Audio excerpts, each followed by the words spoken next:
All right, what's up, brother? Oh, man. It's a good day in so many respects. Grateful for the opportunity to be on your podcast and share some discussion on some, I think, very important topics, and just grateful for the opportunity to be here, man. So it's a good day. Dude, I'm grateful to have you. Before we jump into this thing, give a brief introduction of who you are, kind of what you're all about, and I'm going to guess at first glance people aren't going to guess criminal defense attorney because you're a pretty jacked dude with a beard. But at any rate, tell the people who you are. Yeah, so name's Joshua Kellough. I'm a criminal defense attorney in the Charlotte-Mecklenburg area and all of North Carolina. That's where I'm barred and licensed to practice. I've been doing that with the Corbett Law Firm for several years now. We represent everyone from high-profile felonies all the way down into misdemeanors and traffic violations. Also, entrepreneur, getting into the gym business with the Office Gym in Lake Wylie, South Carolina, and that's been a blessing as well. But that's where my passion is criminal law. That's where it's always been, litigation and being in the courtroom, jury trials. That's where I try to specialize and spend most of my time and try to spend most of my effort. Right on. And I knew just in passing in the conversations we've had in the gym, kind of the same deal with Brad Robinson.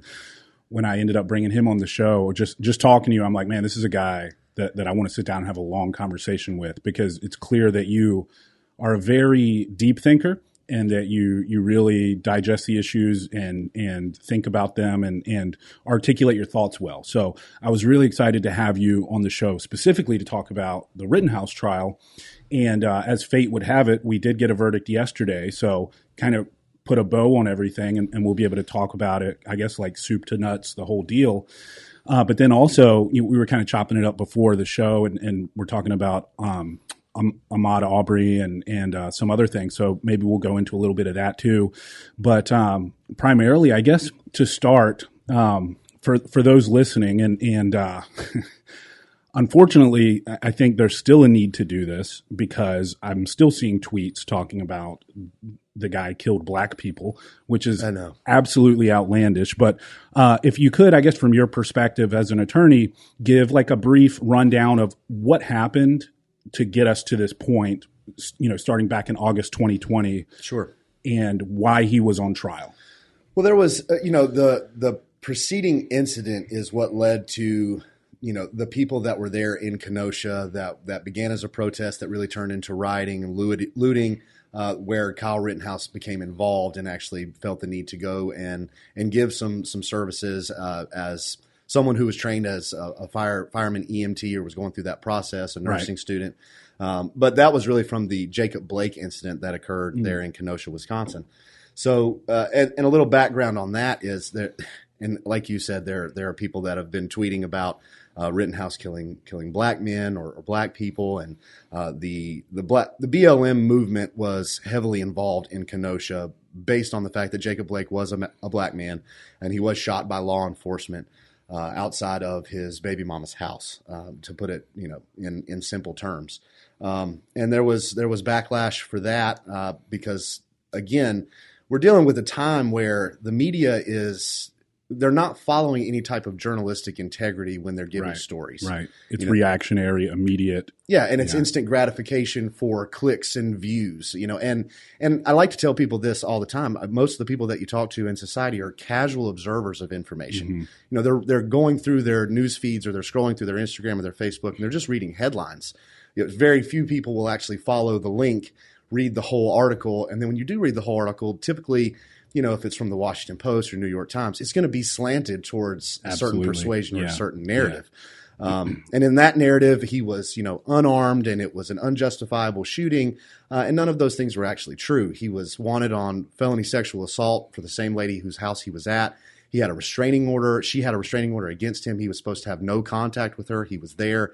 She called the police. And even if you listen and you go do the research, if you listen to the 911 call, she even tells them, I didn't want to call you guys. Right. I heard that. It was his son's birthday. She was trying to let him see his son, and things escalated, and he started showing out, and it became violent. He took the keys to her rental car. Mm-hmm. She had told law enforcement, he's wrecked several of my cars in the past. I don't want him leaving in my car. It's my car. It's in my name. If he wrecks it, that's on me. I need help. I need assistance. So law enforcement responds to that.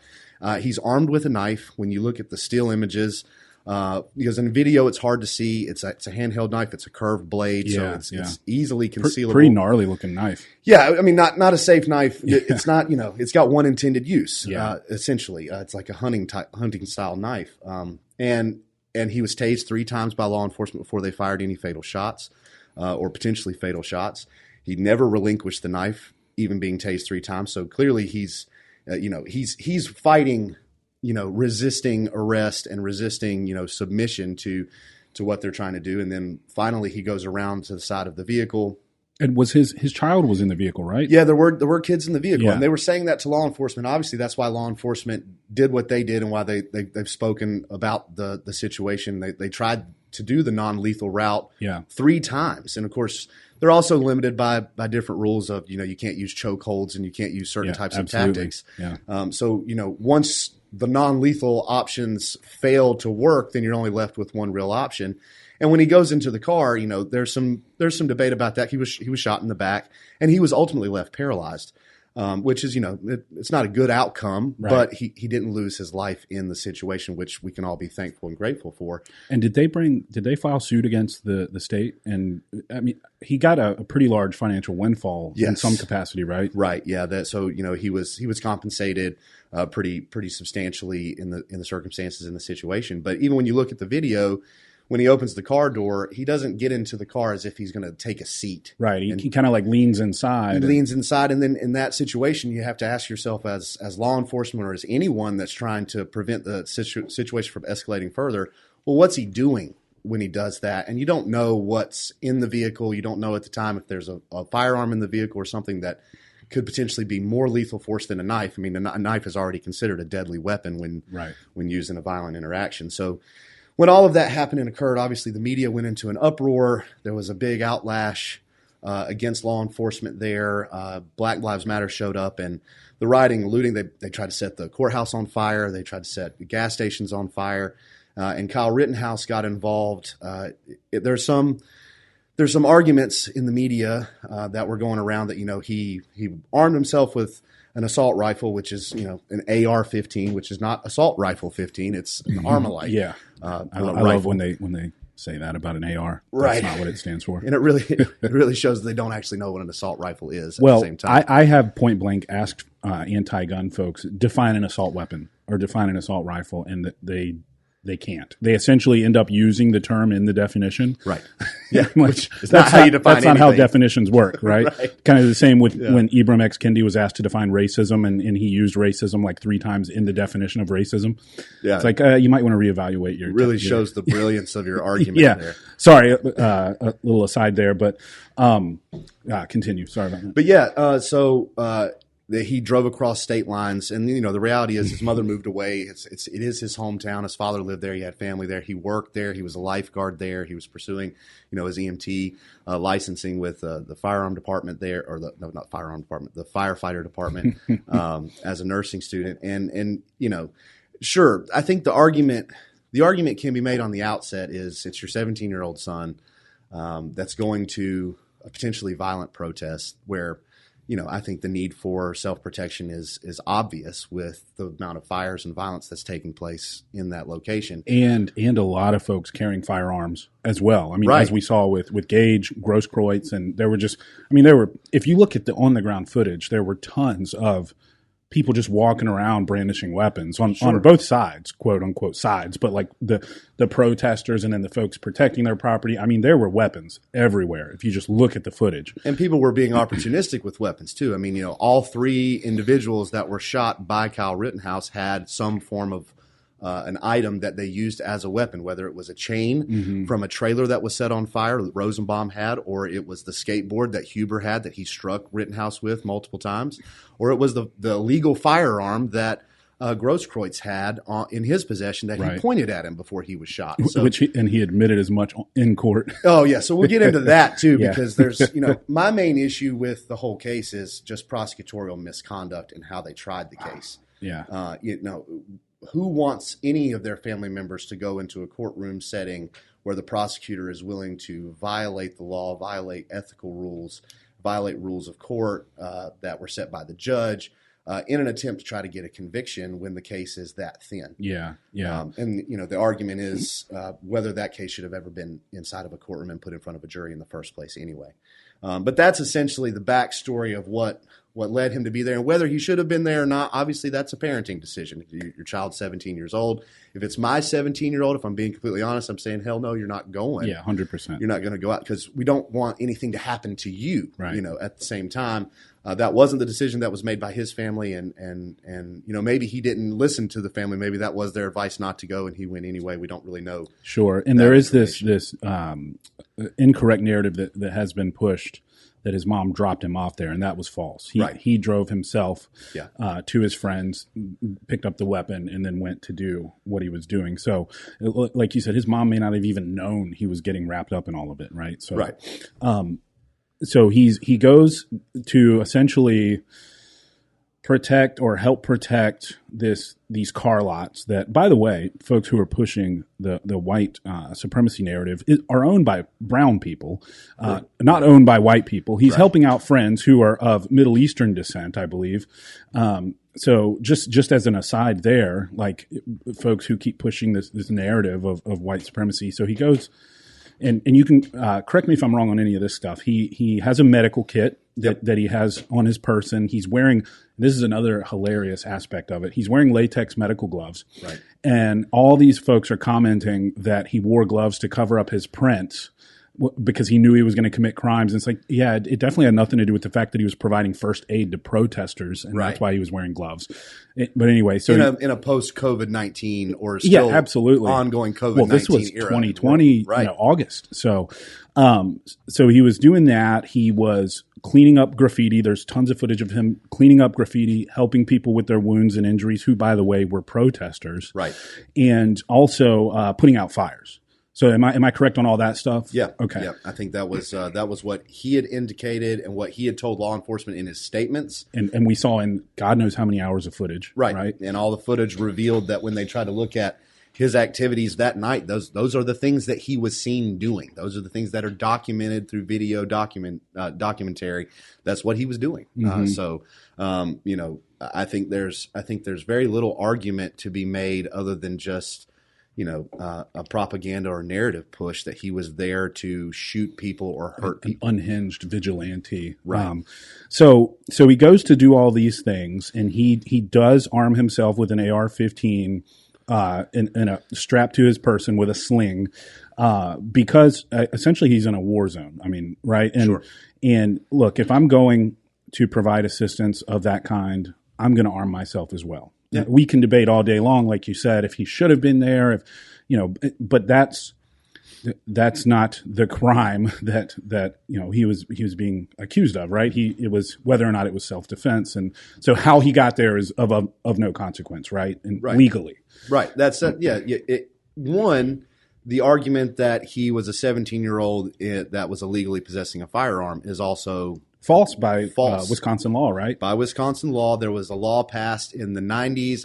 I don't recall the exact date, that did bar anyone under the age of 18 from carrying a short-barreled rifle. And that was to prevent gang violence and other types of weapons like sawed-off shotguns from being carried, because a sawed-off shotgun is easier to conceal than a long-barrel shotgun. Right. A short-barreled rifle is easier to conceal than a long-barreled rifle. So under Wisconsin law, an AR-15 meets the qualifications for a long-barreled rifle. It's not illegal for him to possess, own, and have in his possession that rifle. So right out the gate, that narrative that he had obtained an illegal firearm, that goes to show that, he was getting a firearm for the wrong reasons, and he was going for the wrong reasons. That narrative has to be thrown out immediately because he wasn't breaking any laws by having that firearm. I was a little shocked, honestly, and it's funny when you look at the sort of the zeitgeist insofar as this judge's quote bias. I was actually shocked at how much he let slide in terms of not throwing out that gun charge earlier, all the prosecutorial misconduct. I mean, and I'm sure you'll go into all this, but like there were so many opportunities he could have called a mistrial, right? And he could have thrown out that gun charge way earlier. I feel like he was very cognizant of the fact that he was likely being judged, and in the court of public opinion Sure. on, having a god awful patriotic ringtone, which apparently these days makes you an enemy of the state. So does flying an American flag. Yeah, exactly. But honestly, I mean, he was I believe, a Democrat appointed judge who has, a great record. If you look at sort of his record on the bench, and not biased at all, man. And it was wild to see that, because any of us who had watched the trial, he also gave the defense crap several times for things. I mean, he was very ambivalent, I think. Right? I mean, would you say, as your experience in the courtroom, looking at him as a judge? Absolutely. I mean, as a criminal defense attorney, you can make great arguments when we have great arguments to exclude certain evidence or exclude, gang affiliations in some cases where it's not relevant or it's not dispositive towards the outcome, where some judges will agree with you and some judges will not. And that's sort of the dice that you roll when you go to trial.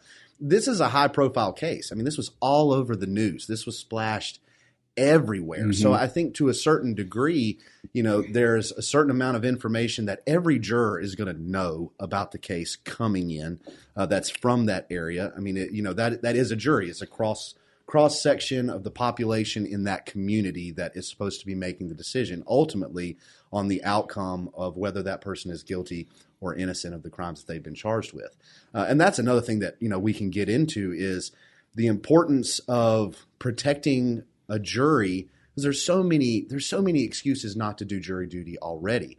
I've been arguing this point, honestly, since I was an undergraduate in the early 2000s, to date myself.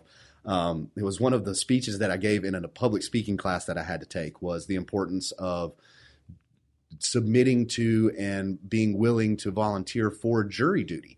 It's one of the most important civic duties that you can actually engage in as an American citizen, because ultimately you're taking on the heavy weight of deciding someone's fate in a criminal court. So you're charged with being fair and unbiased. You're charged with listening to the facts and the evidence. You're charged with paying attention throughout the entire course of the trial to every single witness, every single piece of evidence, and putting that together and not being influenced either way by politics or by ideologies, but just based on the case that was presented by the state and the case that may be presented by the defense. In this case, it's a self-defense case, so that's called an affirmative defense, meaning you have to present evidence that you acted in self-defense. Right. You can't just say it was self-defense and not put on any evidence. That's not how it works. So, you have to listen to both sides of the argument of the state and of the defense. And you have to weigh those things and weigh them in the balance and come to a conclusion.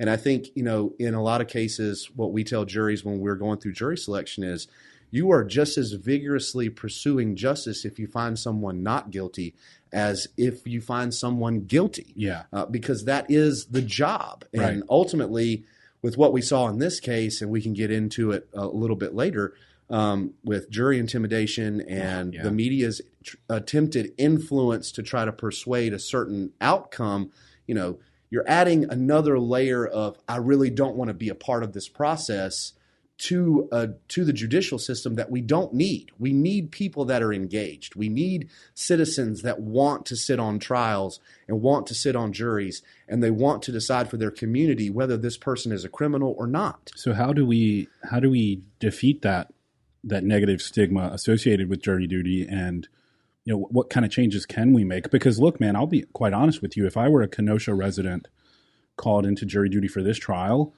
I'd be terrified. Sure. I mean, because that's the rub, is that they are a resident of that small community. So they don't get to just leave and go away after all of this. They're there in the community living with the fact that maybe everybody knows they were on that jury. Sure. So how do we make it something that is more desirable to people? I think we have to, I think we have to have reform in terms of, and obviously as a criminal defense attorney, this is not going to make me very popular. This is an unpopular criminal defense attorney opinion, but law enforcement has to get involved to the degree that charges are pressed against people who attempt to dox jurors, who attempt to dox judges and tell people where these people are living and where their families are located.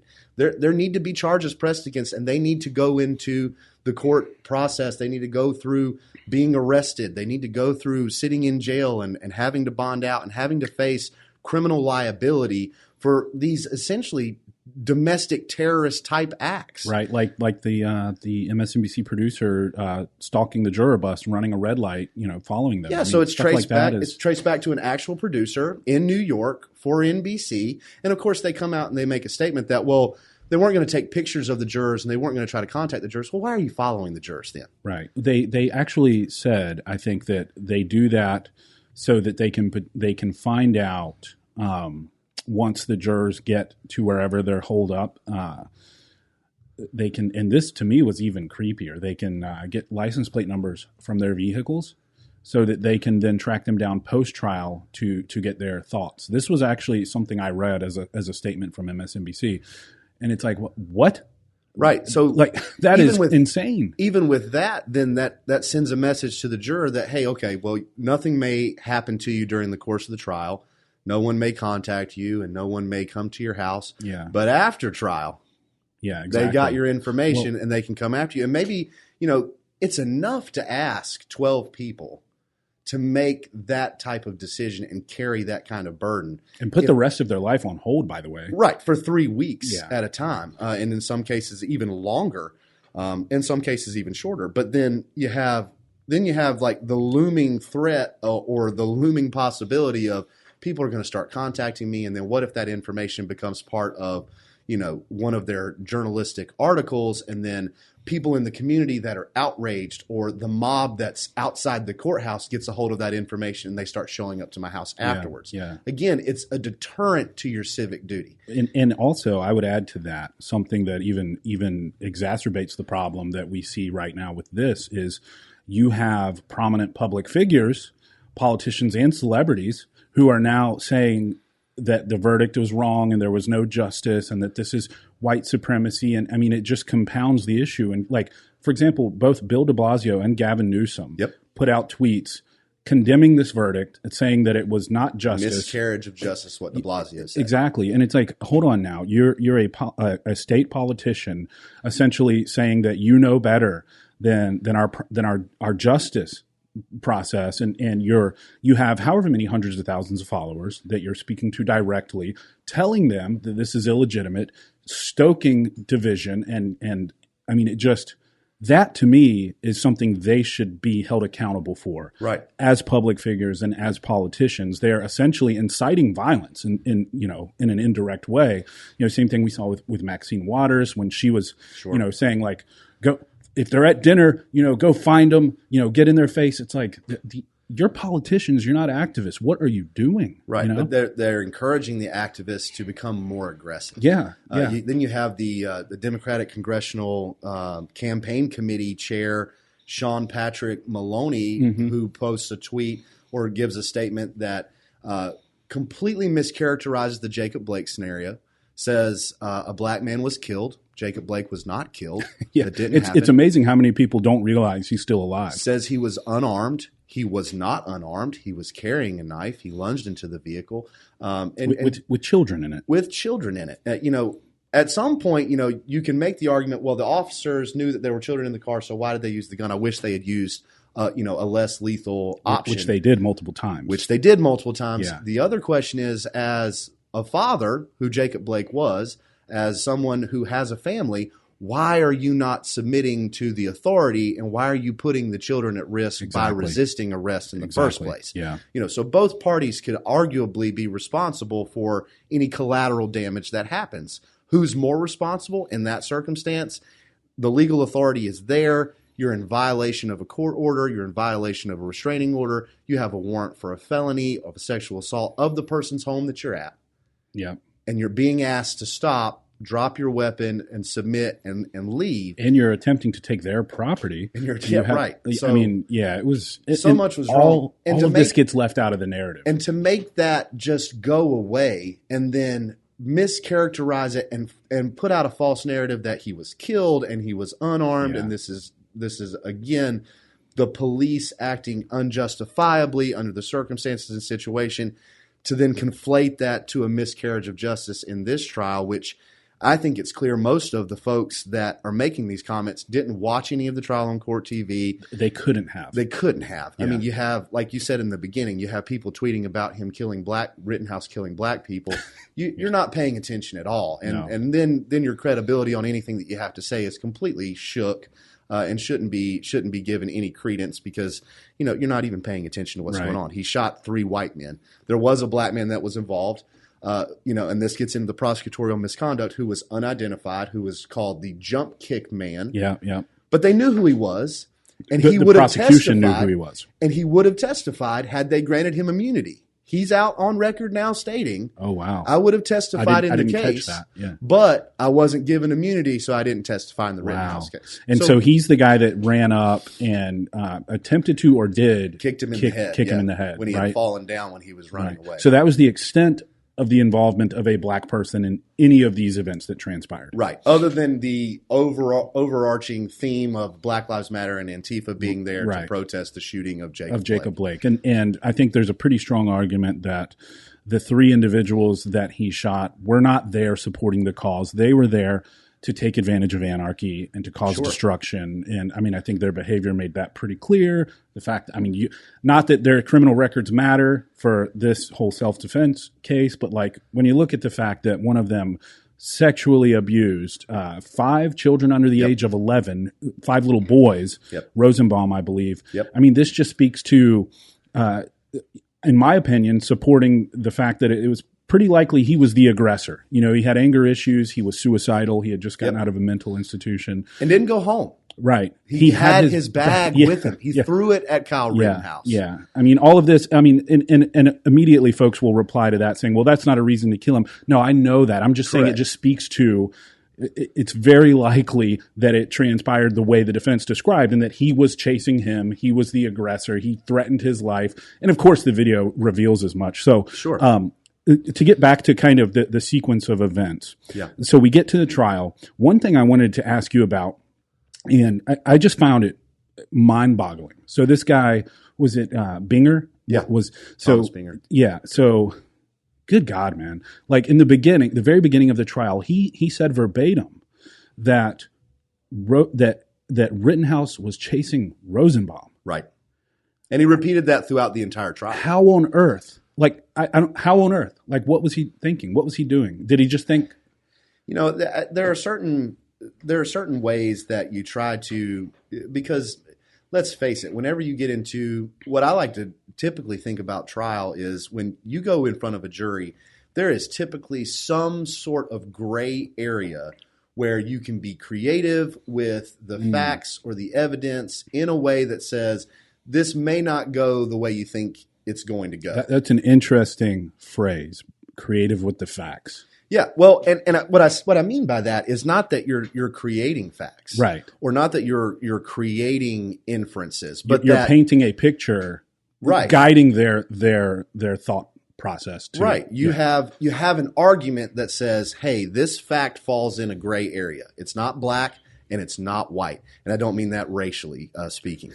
But unfortunately, you have to add the footnote these days. But it falls in a gray area where the defense can argue, well, the facts tend to lead to this inference in favor of our client. And the state says, well, we disagree. We believe this fact tends to give an inference in favor of the state, in favor of conviction. What would be an example of that in this trial? Perhaps the being shot in the back or kind of in the side Rosenbaum, because I've seen that touted a lot as a reason for why it wasn't self-defense. But then you see in the video that he's like grabbing for his gun and he kind of twists, as Kyle shoots him. So like, if before Kyle had fired a shot, let's say he lunges for the gun and then he pulls the gun on him and then Rosenbaum turns his back and begins to retreat and then he shoots him. Okay, that's a gray area, right? Where the state is going to argue he's not actively trying to take the gun. He's trying to leave. This is not self-defense. This is murder. He made it up in his mind in that moment that he was going to shoot Rosenbaum regardless of the circumstances of the situation. But this is not what happened. That's not what happened at all.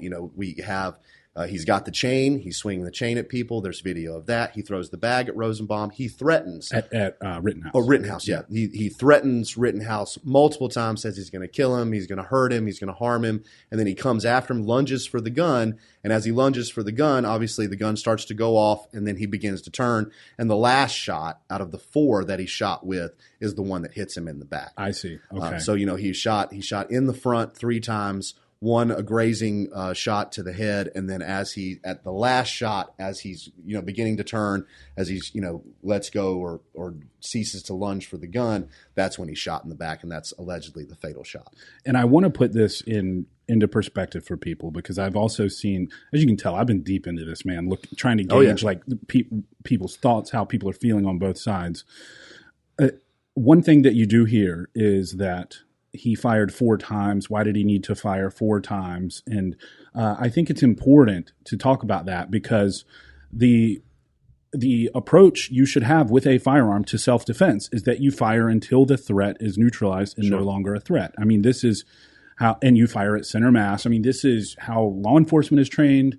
And in general, an armed citizen who has some training on how to handle a firearm and protect themselves would also be trained this way. It's not like you pop off 1 shot and see what happens, right? And so I think folks need to understand that. And Rittenhouse was clearly, I mean, good God, the kid's trigger discipline and his performance under pressure, impressive, very impressive. But he clearly understood that, and he said as much on the stand, right? He said, I just fired until the threat was neutralized, and that's why you have him like pop, pop, pop, pop. And a lot of folks are using that to say that he was just essentially not protecting himself. He was just trying to kill someone. Can you provide any color to that? Is that essentially how you saw it as the correct way to do that? Yeah, I mean, with court cases all the time, especially when you have officers that have discharged their firearm. Well, like Blake being shot 7 times. Right. There is an argument, a scientific argument, a psychological argument to be made that because of the adrenaline that's pumping at the time, because of the level of threat, and obviously you're a human being. Mm-hmm. Let's reduce it down to that. Let's take law enforcement out of it. Let's take citizen out of it. Let's take vigilante out of it. Let's take a criminal out of it. Let's just reduce it down to being a human being. You're a human being that feels under threat of losing your life. In that situation, there's not a greater situation of adrenaline and emotion and just overall excitement that you're going to be overtaken with. It's the pinnacle of fight or flight. Right. So in that moment, it's not unreasonable to say, like, you have the discipline or the marksmanship to fire 1 time and hope that gets the job done. You're going to fire, and officers have testified to this in multiple court cases, you're going to fire until the threat is neutralized. And sometimes, you may pop off more shots than you intended to just as a result of the adrenaline that's rushing through you and the threat of violence that's coming against you that you're trying to neutralize.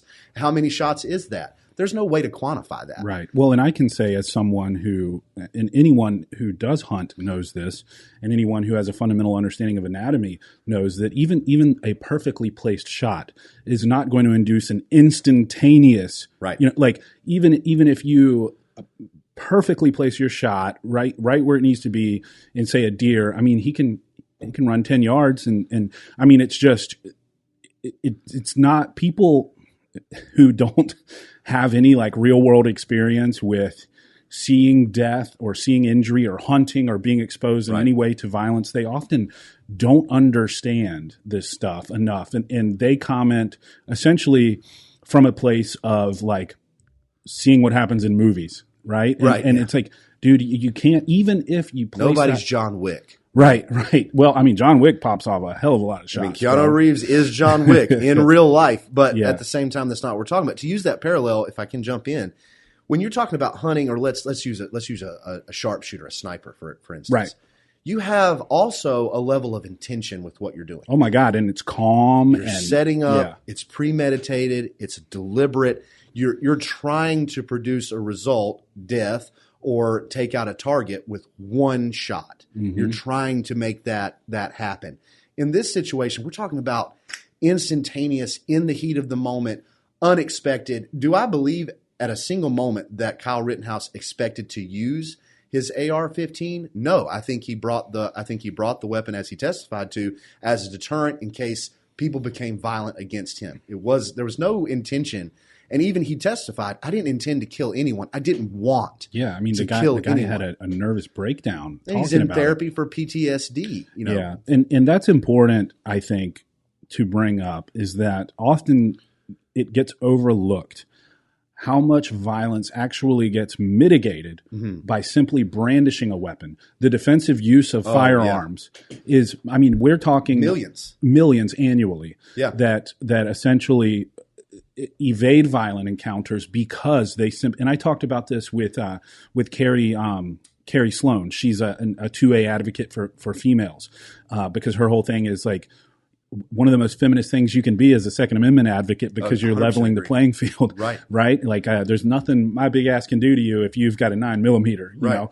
But and we were talking about that as well, and it's just anyway. I just wanted to put that out there too. The statistics and the facts and figures are staggering when you compare the amount of death that's caused by gun violence and the amount of violence that's mitigated by brandishing a firearm. And what I wanted to mention was the reason I brought that up is also because part of Binger's argument, right, was that Kyle brought it on himself by having a firearm. That in fact the opposite, right? He was arguing the opposite, that him having that firearm encouraged look, dude, if I see somebody with an AR-15 strapped to their chest and I'm in my right mind and I'm not going to chase them down and try to, hit them. Yeah, that's the last person I want to start a fight with. Exactly. It does far more to mitigate an encounter than it does to encourage one, unless it's a psycho-human, as we saw. But again, that's where I think in the case too, we could point out another gray area where a fact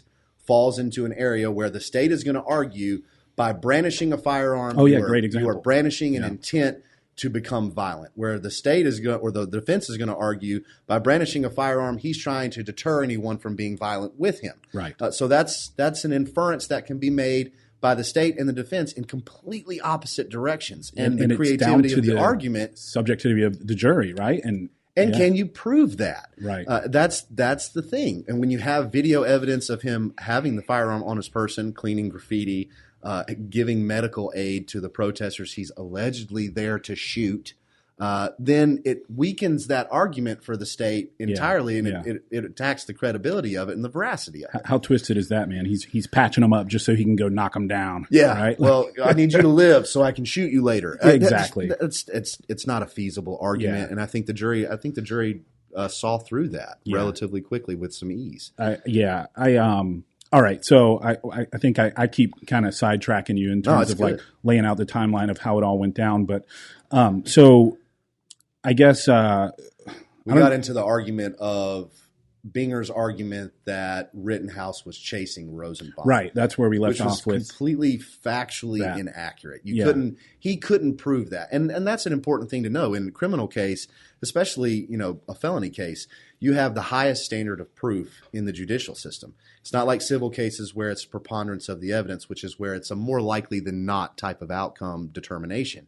In a criminal case, it's beyond a reasonable doubt. In North Carolina law, it says that the jury has to be fully satisfied or entirely convinced of a defendant's guilt to find proof beyond a reasonable doubt. So that's a high standard really high, to meet. Yeah. So when you put to the jury that he's chasing him down, and we're going to show you video evidence that hasn't been released to the public, that he chased down Rosenbaum and he shot him down in cold blood, and then when you see the video, the exact opposite is true. He's being chased by Rosenbaum. He's been pinned between two cars.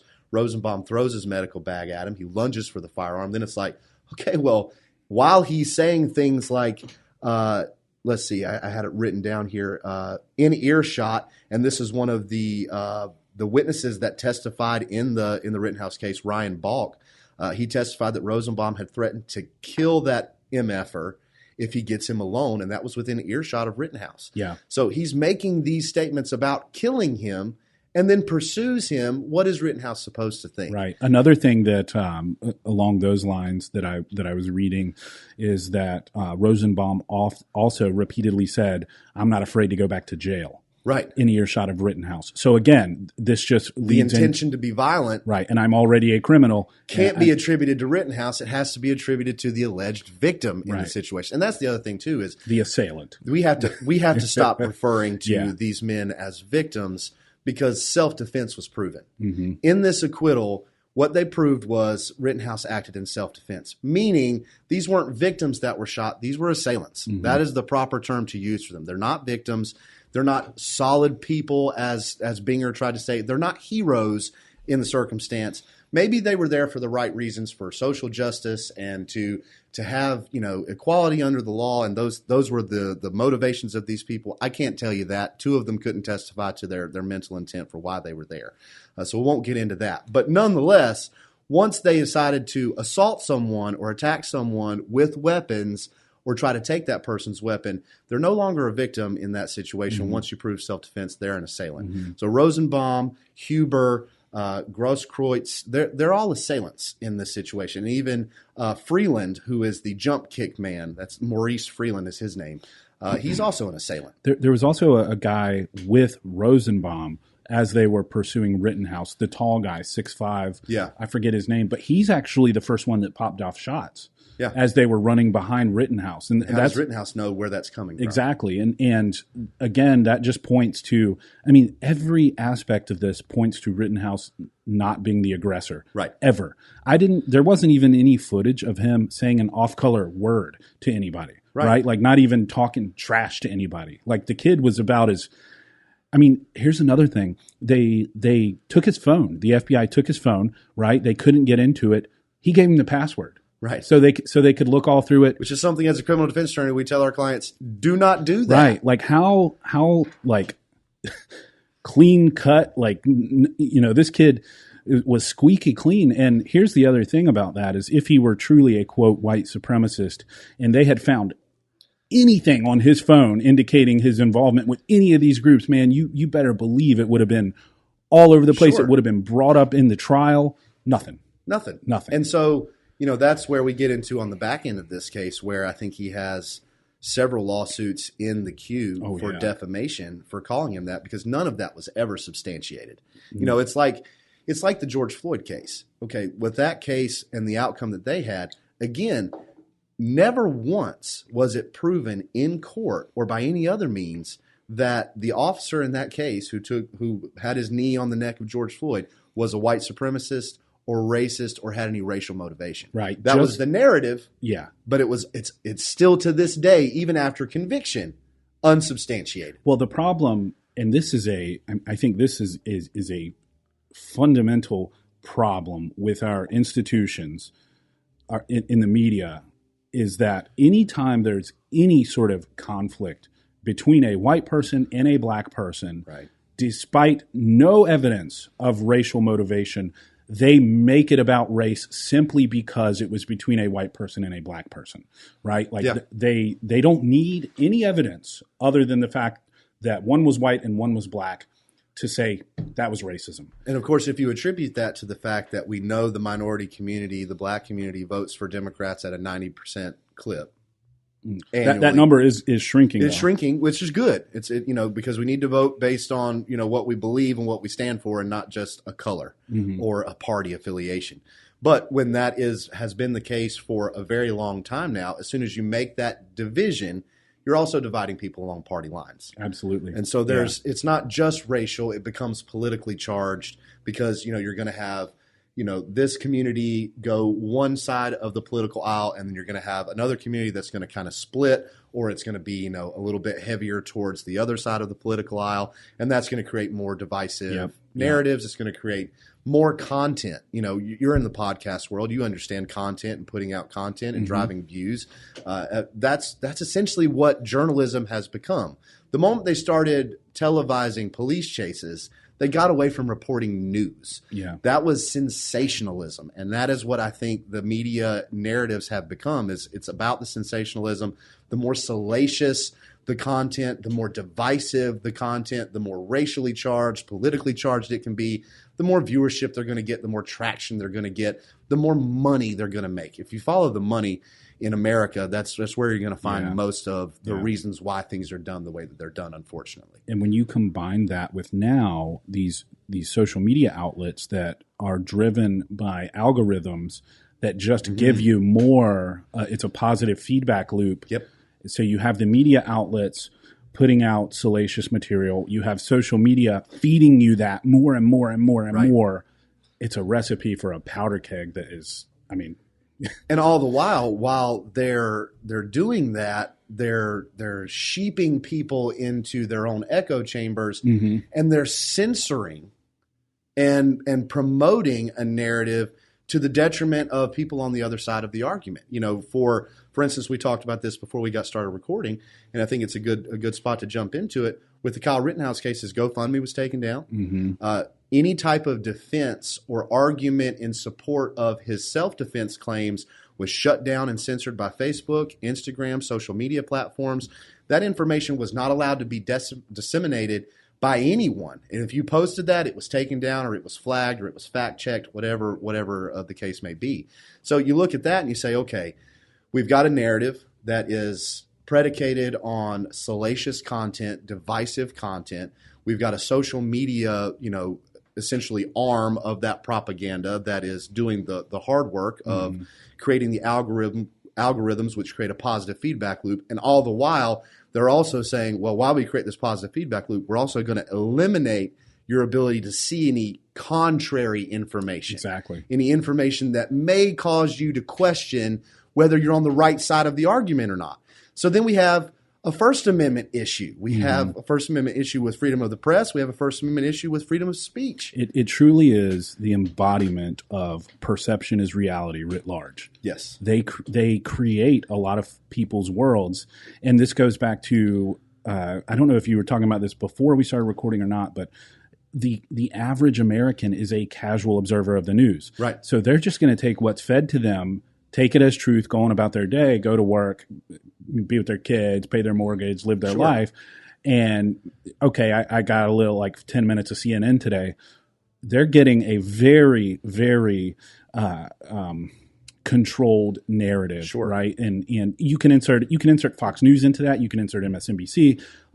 I think that all of them are guilty of this. If they're legacy corporate media, they're guilty of this. Look at how Don Lemon handled the Rittenhouse case when it got closer to the verdict. It went from you couldn't talk about him acting in self-defense.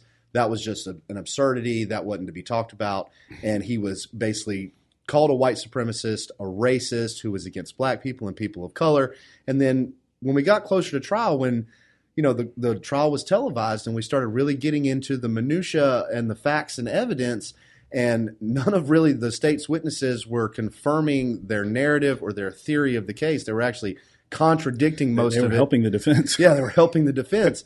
Then he starts saying on his program that Rittenhouse has been put out in the news and on media outlets as a hero. I saw that. And a vigilante. And it's that's not what happened at all. Where was he put out as a hero? The president of the United States called him a white supremacist. Yeah, while he's running for office, which again, I think just like the Bill Clinton episode with or a situation with was it Paula Jones, which happened before he became president. Yeah.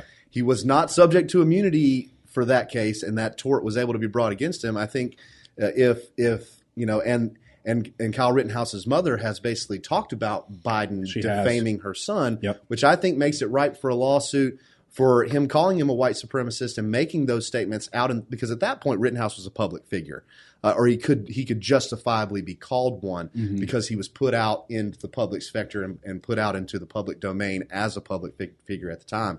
It's ripe for a defamation suit against the now president of the United States for his commentary on a case which he had no business commenting on. He wanted the votes, man. He wanted the votes. He needed to appeal to that part of his base. Right. And and that's just, again, we get into whether it's right or wrong is is subjective to what you call truth, because unfortunately my truth has taken the place of the truth. We no longer rely on objective truths. We rely on the subjective truths of how you feel. That's so true. And like Ben Shapiro is always is quoted as saying, facts don't care about your feelings. Yeah. And I think this case is a perfect example of that. The facts did not care about the feelings or the narratives that were being pushed. They couldn't prove that he was guilty of murder in this case. They could prove that he was rightfully acting in self-defense. Exactly. And so when you have these politicians and you have these elites and you have these legacy media groups and these social media platforms all pushing one narrative, well, when the facts really come into play, then they have to try to spin that. And that's what they were doing at CNN, trying to say that the media was putting him out as a vigilante and a hero and this bright shining star to represent the right. Like that was never done. In fact, that was all censored. Anybody that was pushing that narrative before the trial actually was televised, that wasn't allowed to be disseminated on any channels, on any stories or posts. So you really get into that issue. But then, getting back to the timeline of the case, then you have, after the Rosenbaum shooting takes place, he's trying to leave, he's trying to run, and they tried to make some hay out of that he was leaving the scene of the shooting, which of course on the video it shows that he's going to where the police are, where he knows police are stationed. Well, he circles around, Yep. right, checks on Rosenbaum, and then he tries to run to the police, right? So and that's somehow used as, or that fell in a gray area for Binger. I guess it's not really a gray area at all, based on the video evidence that he was, obviously acting as a murderer and trying to get away. And he should have run. He shouldn't have run to a populated area and this, that, and the third. It's like, okay, well, in that situation, what do? You shot someone. You didn't intend to shoot anyone. You didn't want to hurt anyone. You felt like your life was threatened. The first thing he thinks to do is, I need to go get law enforcement. Okay, that doesn't show a criminal mind. That doesn't show any culpability. We're not getting into the mens rea or the guilty mind of a criminal at that point. We're dealing with somebody that says, hey, this has escalated way beyond what I thought it was going to. Law enforcement needs to get involved immediately because I've shot someone. And then, that's when he falls in the street. Right. And at that point, when he fell, he had already been hit in the head once, right? Yeah. So he's hit in the head. He keeps going. He's trying to run to the police, but then he trips and falls. Yep. And then that's when kind of this next encounter happens. Yeah, he gets kicked in the head by the jump kick man or Maurice Freeland, who was not identified. And again, of course, to reiterate that, he doesn't testify in the trial. Why? Because he's not granted immunity for charges that he was facing. Now, how is that in any capacity prosecutorial misconduct? Well, it's exculpatory evidence. You knew who it was. Right. Only they did. Right. Only they did. You knew who it was that did it. So when you argue to the jury it's an unidentified man, like that's not accurate. You're not being honest with the jury. You're not being honest with the defense, because maybe the defense calls him. Maybe he has exculpatory evidence of what people were saying that were there. Maybe it could be helpful to the defense, and maybe that's why he's not called. So this jump kick man, the prosecution knew his identity. The defense did not. Correct. And the prosecution did not share with the defense his identity. Yeah. So, I mean, prosecutorial misconduct, there are essentially four ways. One is, not reasonably picking a jury or discriminating against jury members. I don't think that happened in this case. I saw no evidence of that. But there are three other ways you can do it. It's failing to disclose exculpatory evidence. There are several instances of that in this case, including not disclosing the identity of the fourth assailant that Kyle Rittenhouse was defending himself against. Mm-hmm. Of course, he didn't shoot Maurice Freeland. That didn't happen and didn't occur. He just got kicked in the head, and then Freeland takes off, which he's also, in the court of public opinion, this stuff doesn't become relevant at trial unless the state wants to try to admit that they, evidence of peacefulness for character. And then you can go into, were they really peaceful? Mm-hmm. And you can kind of get into prior bad acts or criminal convictions that way, if the state opens the door. In this case, he's also a criminal. He's also charged with 2 counts of first degree. No, that's Rittenhouse. Charged with several battery charges, domestic violence, and he's had over 25 incidents in Kenosha County since jump he's been kick living guy. there. The jump kick guy. Oh, wow. So he's a career criminal as well. And all four assailants have rap sheets. The prosecutor actually tried to get into the good character of Grosskreutz, which they quickly backed out of that one when the defense said, well, if you get into that, we're going to get into him threatening his brother with a knife, holding a knife to his stomach, holding a knife to his ear, assaulting his grandmother, throwing a lamp in his grandmother's house and destroying her property. We're going to get into all that if you try to say that this guy is a hero or he's a peaceful person, which the defense backed out of that, or the state backed out of that relatively quickly upon the defense saying, can't do that without us going into this. We're going to open this. If you open that door, worms. we're running right through it, which they didn't do. But in the court of public opinion now, when we talk about it, we know that Rosenbaum is a convicted sex offender, spent 15 years in prison, 5 counts of sexual assault. Yeah, well, not even a convicted sex offender. I mean, he anally raped boys below the age of 11. Let's not 9 years old. Yeah, let's not make that ambiguous. I mean, he is, and he's not a minor attracted person. He's a pedophile rapist. All right. The whole minor attracted person thing is such a disgusting move by the progressive left and those that try to attach that to people. It's just trying to normalize pedophilia.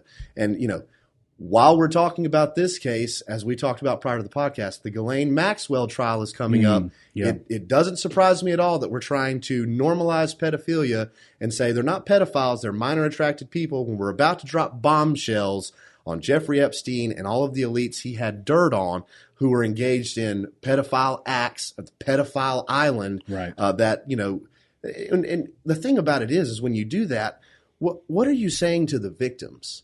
What are you saying to the children that have to grow up and live with that the rest of their life and overcome that? They're not going to forget those moments. Yeah. That's not going to help them at all with their mental health. And, if we want to address the mental health issues of pedophiles, fine. Creating this one professor that has been in the news recently was talking about having, safe or good ways to create child pornography as a deterrent for pedophilia. And it's like, you're still creating child pornography with children. There is no good way to create child pornography. No, there's no good way to do that. There's no good way to deal with that other than these people need mental health. They need to be institutionalized and they need to be treated. And only after they go through that process and they can be, if they can be rehabilitated, should they be allowed into society. Here's a question for you while we're on this topic.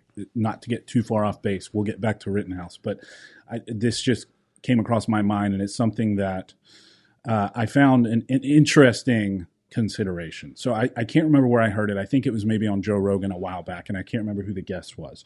But they were talking about sex robots. Okay.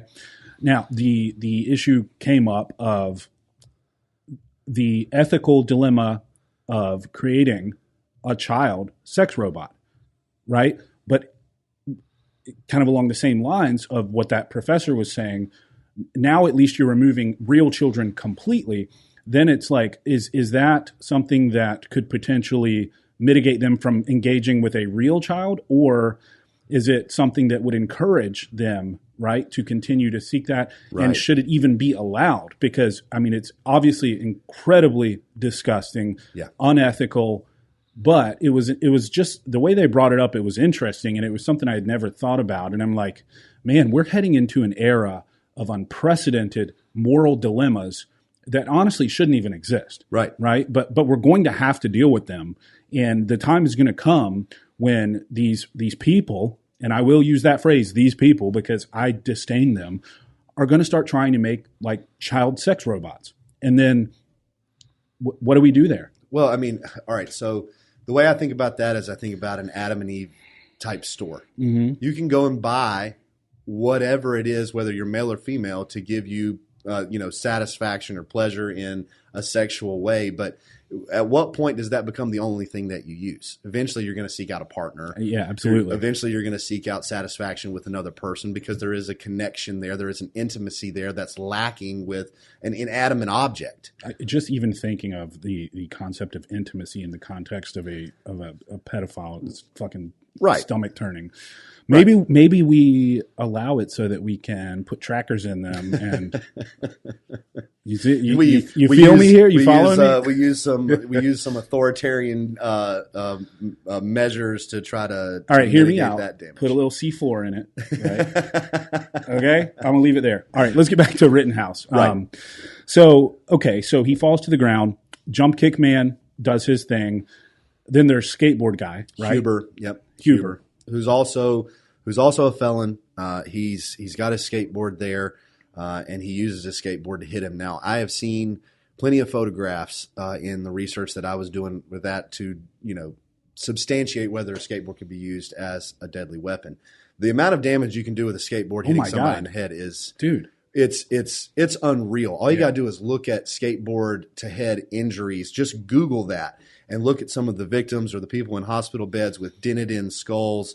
It looks misshapen and misformed. He hits him at least twice on video that I can remember seeing, and that's when he shoots him at point blank range. He's so lucky he didn't get incapacitated by those blows. Well, and then right after that happens, on the heels of that, you have Grosskreutz come up, who is the only person in the case who's illegally carrying a firearm. Again, I reiterate that point because that was a claim against Rittenhouse that was unsubstantiated and not even legally viable from the beginning. He was legally carrying a firearm. Grosskreutz was not.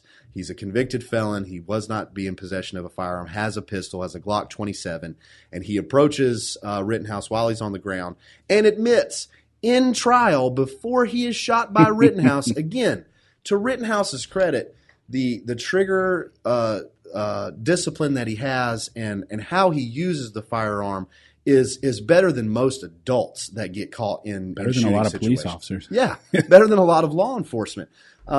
It's not until he goes to reach for the gun and has the gun pointed at Rittenhouse that Rittenhouse fires his firearm and shoots him in the bicep. Well, Rittenhouse at one point, when he's on the ground being approached by Grosskreutz, and Grosskreutz does sort of this number, Rittenhouse, his discipline is amazing. He's shouldered and then he lowers it. Yep. And then Grosskreutz pursues him, with the pistol after that. And it's which again strikes against the credibility of saying he was there to do violence. If he was there to do violence, why would he ever pull the gun back when someone throws up their hands? Exactly. That is the universal sign for surrender. I don't want to go any further with this. I'm not going to approach you anymore. Okay, good. Then I don't have to use this. Exactly. Because I don't want to. Because I don't want to. Right. And that's a huge point for the defense in this case is that I don't want to and I don't have to use this when you make that motion. That shows his intent is clear.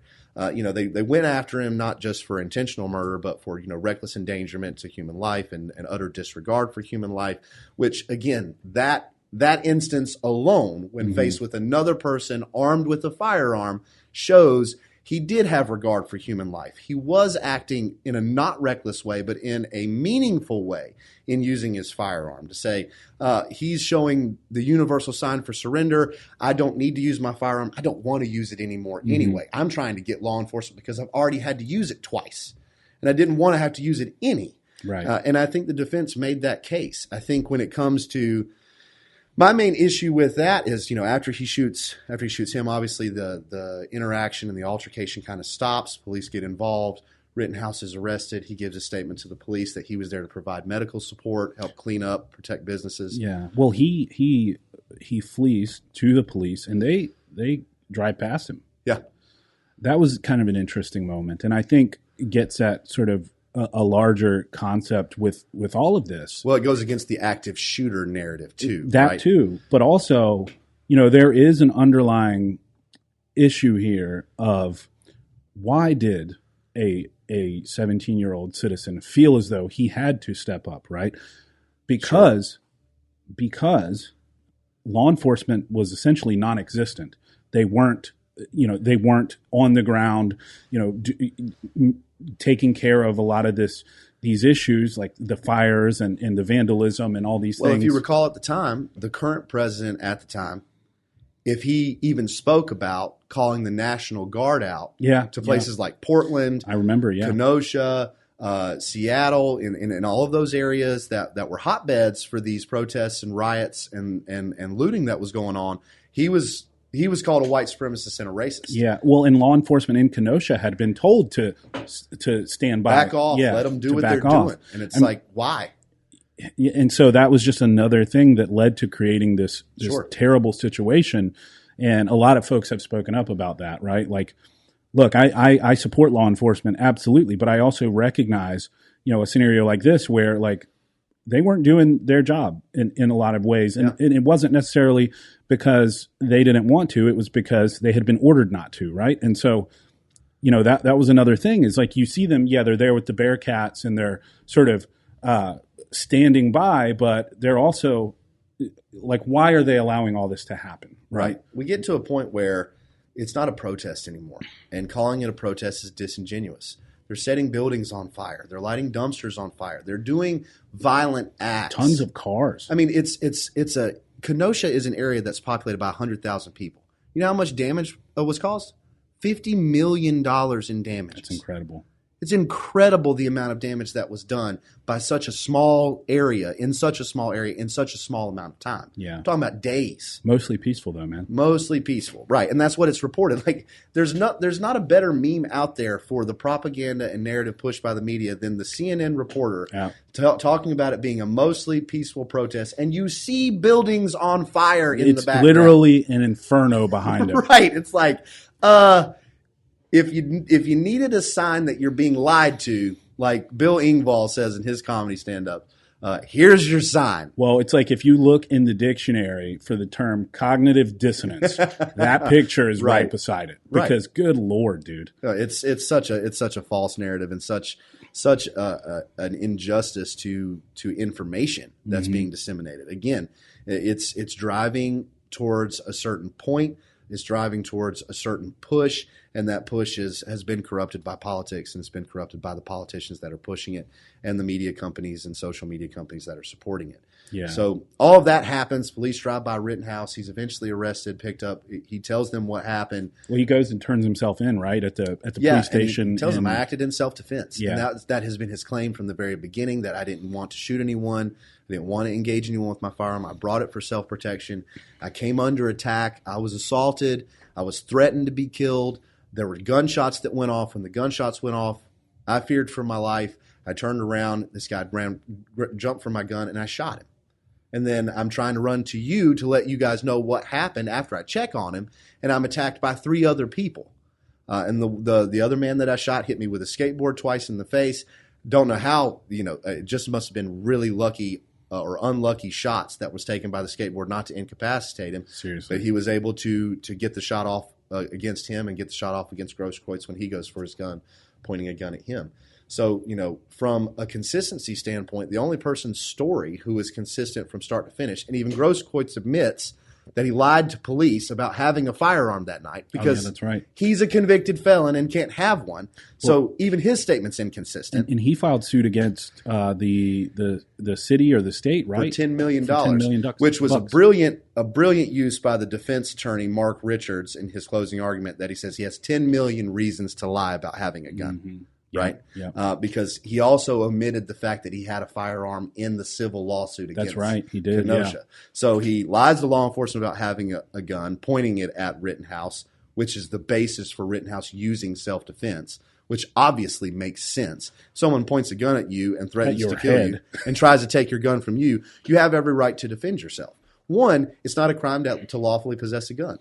That doesn't make you an aggressor. At any point, we have open carry laws in some states. We have concealed carry laws in some states.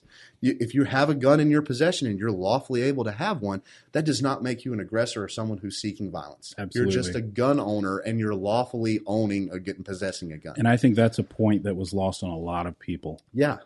And the prosecution included. Sure. Binger saying, oh, he had a gun. He was asking for it. Exactly what you just said. How about everyone else in the country who open or conceal carries a weapon? They're not asking for it. Correct. They're protecting themselves. Correct. And they never want to have to use it. Right. That's the whole idea. The other thing is, and Steven Crowder had made this point several days ago in a podcast that I was listening to, is that we do realize when we talk about the Second Amendment that you are the militia.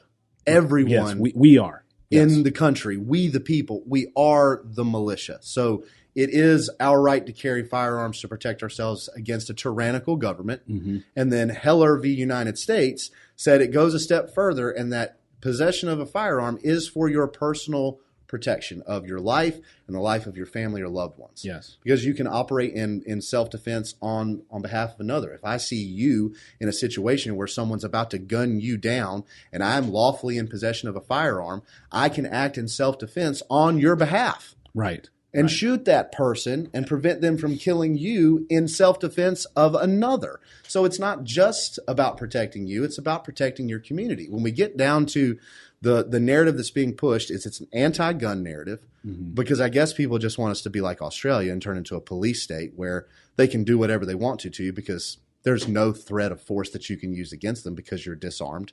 And then this case becomes not necessarily about whether Kyle Rittenhouse killed these people justifiably or not, but whether any citizen in the United States has the right to self-defense. Has the right to defend their life when they're under threat of physical violence or death by someone wielding a weapon. And in all three instances, all three people had weapons. Right, because if someone is trying to take your weapon, they're considered armed at that point. Right. Yeah. Yeah, the moment you put your hand on my gun, you're armed and you're trying to wrestle that away from me. The implication is the only reason why you're trying to take my gun is to use it against me. Right. You don't want me to use it against you, but you're trying to take it from me so that you can use it against me. So then I have the right to use it against you. Exactly. And when you take that in conjunction with the fact that you had already threatened my life earlier, So I want to touch on the prosecution's arguments. Oh yeah. Well, this is where I have the biggest issue with the case. Okay, well, I'm going to let you just go ahead and. So the prosecutorial misconduct in this case, to me, is to echo Judge Bruce Schroeder. It's astonishing what Thomas Binger did in his prosecutorial case. To me, it is shameful and it's disgraceful to the practice of law. In three different ways, he acted in prosecutorial misconduct. He failed to disclose exculpatory evidence. He didn't disclose the identity of the jump kick man that he knew about, the prosecution knew about prior to trial to the defense. He did not disclose the HD video footage. They proved at the end of the case, after it's been disclosed and turned over to the jury, that they had a better copy. The copy was manipulated. It was reduced and shrank, and the quality of the video that was sent to the defense was not of the same quality that the prosecution had. And that exculpatory evidence even more clearly demonstrates that Kyle Rittenhouse was not chasing Rosenbaum down and did not gun him down in the way the prosecution tried to make it seem. So you have that evidence. Then you have introducing false evidence. We have a concept in the law that's called suborning perjury, and that's where if any person shall by any means procure another person to commit such willful and corrupt perjury as is mentioned in the statute, the person so offending shall be punished as a class I felon. That's in North Carolina law. Can you put that into non-legalese? Yeah, I just wanted to put it out there for what it actually is for us dumb meatheads. Yeah, so and I'm also one of those as well. But you're essentially putting someone on the stand that you know is going to commit perjury. And who did he do that with? Grosskreutz? So Grosskreutz, he knew that he lied about the gun. Right. He knew that he lied about pointing the gun at Rittenhouse. He put him on the stand anyway, and he tried to gloss over that fact. Who was the other witness that he actually I tried to find his name this morning. And he said as much on the stand. Yeah. He said he asked me to change my story because it supported his case. Now, again, with police interrogation and with prosecutors and even with defense attorneys, we talk to our clients and we try to listen to the story. But I never put in, like, if I ask my client why they did something, I'm never going to offer options for why they did something because they could say, yeah, that one sounds good. Right. And that might support my theory of the case. Right. But you could say you were just X, right? Right. Like, I was X. Yeah. But now what I've done is basically put the testimony in my client's mouth. And if they go and take the stand and testify to that and they're cross-examined and it turns out that that's not at all true, I have suborned perjury by putting someone on the stand who knowingly just gave my recitation of why they did something instead of their recitation of why they did something. And with that witness that came up and said, the prosecutor asked me to change my testimony, that's not getting into, hey, I don't believe you or your story doesn't make sense or these dots that you're putting out there, we can't connect them. So you're going to have to make sense of this. It's saying, this is the story you've given us. It would be better if you gave this story. That is perjury. That's asking someone to perjure themselves, and it's putting someone on the stand that you know is willing to commit perjury, or you're hoping is willing to commit perjury. So here's my question. At that point, why is it not just a mistrial? Like, let's see. All of these accounts that we're going through right now, all of them are grounds for perjury. I think the biggest one that the Judge Schroeder said he was astonished by was Binger's attempt to violate the Fifth Amendment right of Kyle Rittenhouse. That was incredible. You do not, I mean, that's like he said, it's 40, 50 years in precedent that you cannot, I mean, that's one thing they teach us in law school. You can't even ask the question in court. We're told, you're trained to do this. If you can't even ask a simple question like, did you talk to police after you were arrested? Why? Because the implication is if you didn't, that makes you somehow guilty. Right. And that's essentially, for those listening, just to lay it out, like Binger said, and correct me if I'm wrong, he said that it was essentially an indication of potential guilt because he had been silent leading up to the trial. He, meaning Kyle Rittenhouse, had been silent leading up to the trial.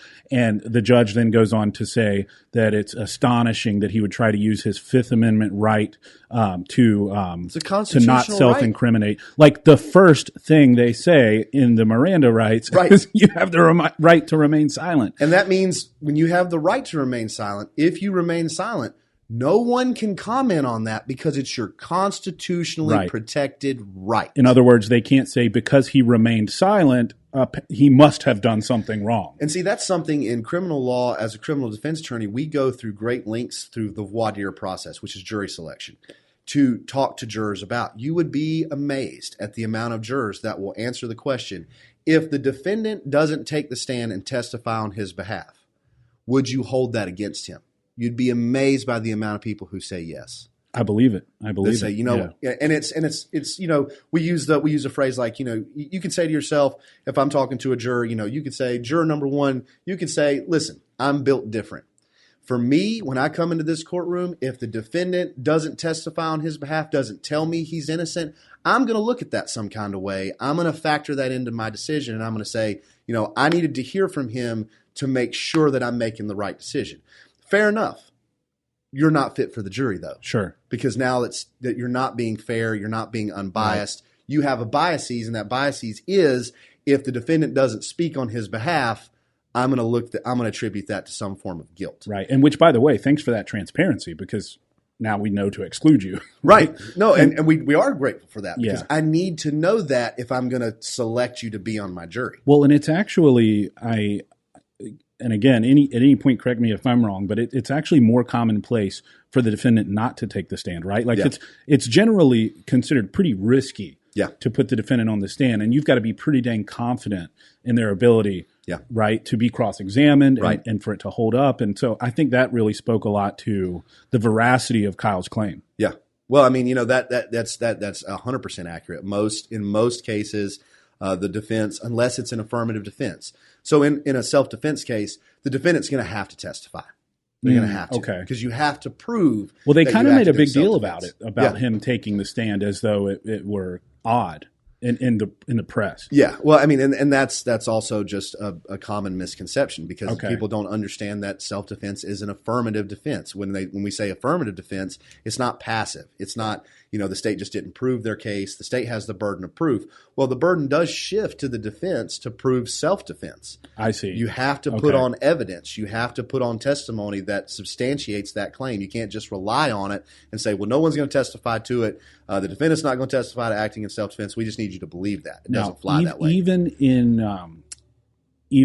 the context of like a plethora of video evidence, right? Yeah. Because it just seemed to me like, gosh, just watching all the video, it's so dang clear everything that happened, right? Like I was just like, man, Kyle doesn't even need to explain himself. Like this is all very clear to me. Sure. But I guess, even still now people are saying it was the wrong verdict. That's where we get into the argument based on the video evidence that the probable cause standard may not have been met. And that's where you can kind of get into a malicious prosecution claim.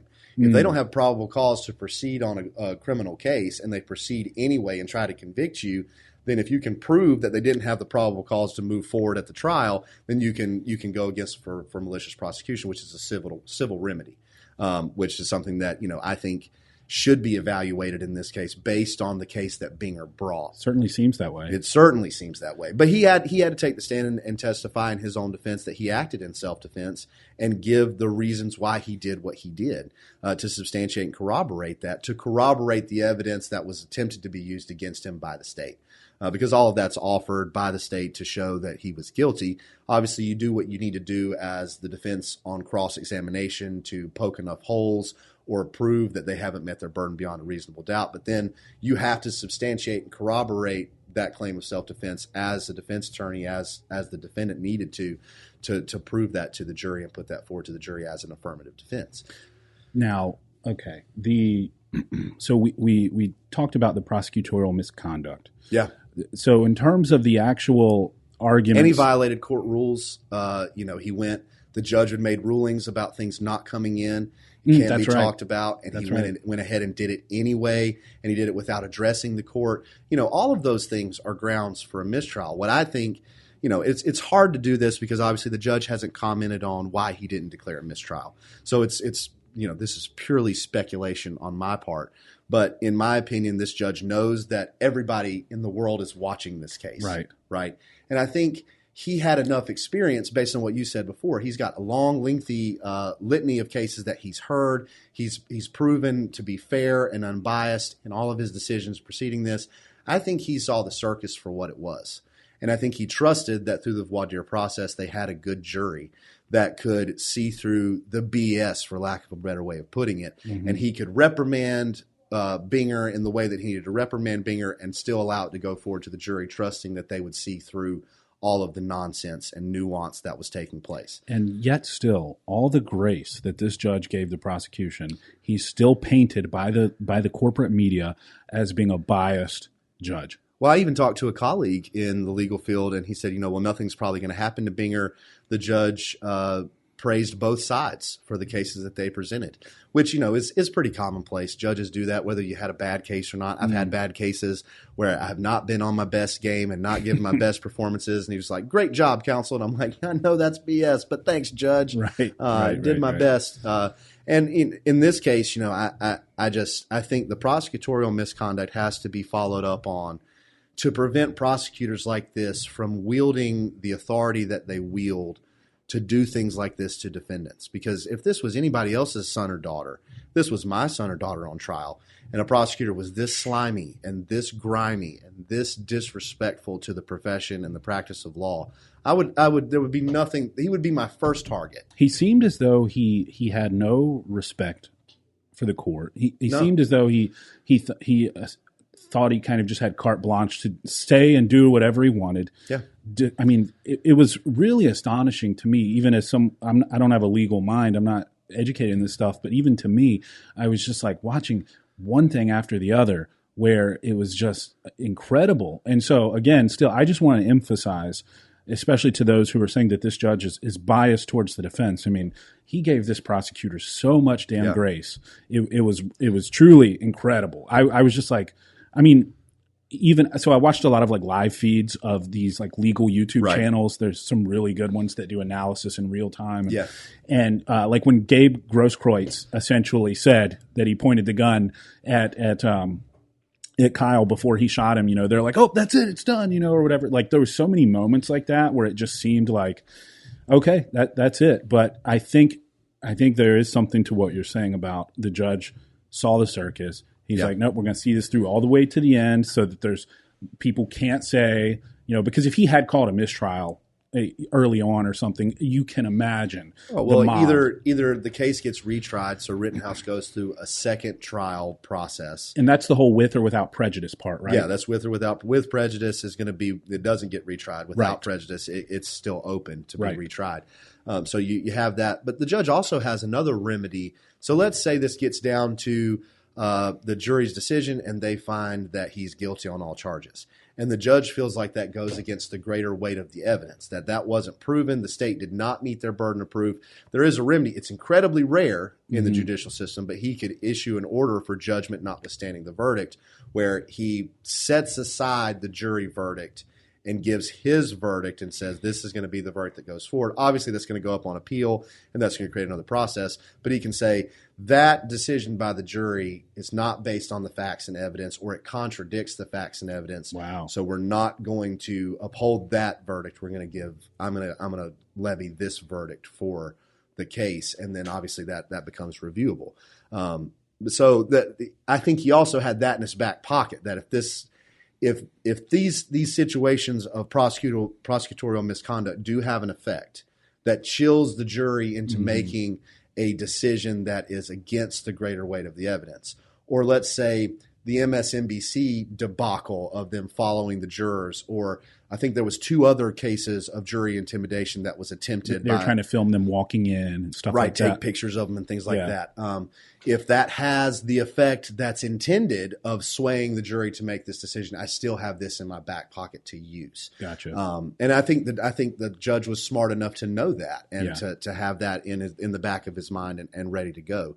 Obviously, again, I'm purely speculating as to Judge Schroeder and what was going on in his mind during all of these different scenarios. But yeah, there's at least, I would say 6 different ways at least he could have declared a mistrial based on Binger's conduct, which is, to me, it's the most damning part of the entire trial. Is you have this 18-year-old kid who's lawfully in possession of a firearm, charged as illegally carrying a firearm, who's had to defend himself. The video evidence is essentially clear cut as day. You put on this trial, you essentially lie to the jury the whole time about what they're going to see in the video. None of what you say comes to fruition at trial. Just about every witness you call has some form of contradiction in their story that favors the defense instead of the state. You still try to argue those things. You still try to call those people heroes. You still try to call those people solid people. And you still try to paint this person as convicted. And you break essentially every trial rule you can to get there. To me, that person deserves to be fired. They deserve to be disbarred, and they deserve to be treated as vigorously under the law as they can in consequential terms for their prosecutorial misconduct. I mean, this should end Thomas Binger's career as a prosecutor. Why do you think he went to such great lengths to be so... Oh, I'm so glad you asked me this question. So, did he have aspirations for like higher office? And potentially, right? But I think we reduce him down to a human being.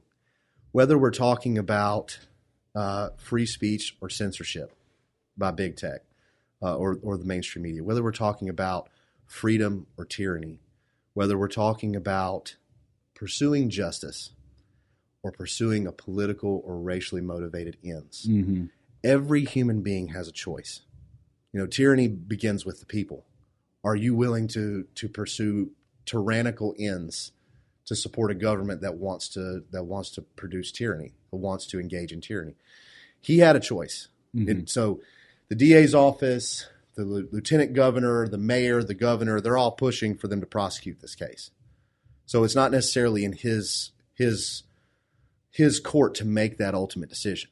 But as a human being, he had a choice. Do I ethically pursue justice, or do I unethically pursue the political and racial motivations behind this case? Could he have pursued justice and put on an absolutely, pardon my French, shitty trial that was not going to go his way, and he knew he had a loser, but at least he follows the rules. At least he abides by the court's rulings. At least he doesn't get into violating the Fifth Amendment. At least he doesn't put on jurors or witnesses that he knows are committing perjury, or people that he's asked to change their story. Does he not do those things? And he made the choice to act unethically. He made the choice to pursue political and racial ends as opposed to pursuing justice. And no prosecutor should do that. And no prosecutor should be allowed to continue working for a DA's office or working within the judicial system that's willing to make that choice. Because if they'll do it to him, Who else have they done it to in the past? I was going to say already, right? And who else will they do it to in the future? Yeah. Jeez, man. And that's really where we get down to the nuts and bolts of the case. Is it's not a good case for the DA's office. It's not a good case for the prosecution. This case should have never seen the inside of a courtroom, should have never been put forward to a jury, and should have never been televised, because it's an absolute travesty to the practice of law. Mm-hmm. They had nothing. Excuse me. Mm-hmm. They had nothing. They had no video evidence that corroborated their narrative. They had nothing to go on that it wasn't that he was the aggressor. They had nothing to go on that any of the alleged victims, who were really the assailants, were not the aggressors. They were all the aggressors in the situation. They all provoked the violence. They all engaged Rittenhouse violently or with threats of violence, threats against his life. This doesn't get inside a courtroom in most cases. Right. But because of BLM, Antifa, the media, social media, and the narrative that had to be pushed and had to be pursued, that's now being echoed by all of the detractors from the left or from that persuasion of the argument that are speaking out against this verdict. I think he made a choice as a human being to act unethically and try to get that done to appease the higher ups, to appease the narrative, to push the narrative, and to progress, something that truly would have been a miscarriage of justice in this case. Man, it's just so insane. Again, but that's where it comes down to 12 people sat in that jury box. More than that, because you had alternates. Right. They sat in that jury box. They listened to the facts. They watched those videos. And, some people have argued that they took too long. It was way, way more clear cut. I could have made that decision in 5 minutes. They didn't do that. They were meaningful with their time. They took 4 days. They reviewed all of the video. Mm-hmm. They asked to see the new video. They were shown the new video that was withheld by the prosecution. They were shown that, and they reviewed it. So they got to see it clearly for the first time. That wasn't presented in evidence, which is just against all precedent. They looked at it, they viewed it, and they made a meaningful decision to land on the side of what I believe is justice, not only in a legal sense, but in a political and racial sense, under the narratives that were under the propaganda that was being pushed, to find Rittenhouse not guilty and give him a full acquittal. They did their job. And that is, even in spite of Biden's defamation of Rittenhouse early on, he did echo in his statement, which good for him on this note. If you want to talk about good Biden and bad Biden, here's good Biden. Well, good for him or good for whoever wrote it. And right. I think. Whoever wrote it. What was he was coming out of surgery or partially sedated at the time. Yeah, so maybe he's thinking more clearly than he normally does. True. Who knows? Who knows? But he does say that we have to trust the judicial system, and it works. This is why jury trials work. And I agree with that point that he made. Very, very few things that I agree with the current president on. But on that point, he's right. 12 people made a decision, and we have to stand by it, and we have to believe in that, because that is the basis of our judicial system. If it wasn't for jurors, we would never have fair trials. Because you can see, just based on the prosecutorial misconduct, if it's just left up to him, Rittenhouse is thrown in prison for the rest of his life or sentenced to death. He's facing, I think one of the charges, the first murder charge that he was facing was 60 years. Yeah. There were 5 charges. Yeah. So he was charged with originally there were 7.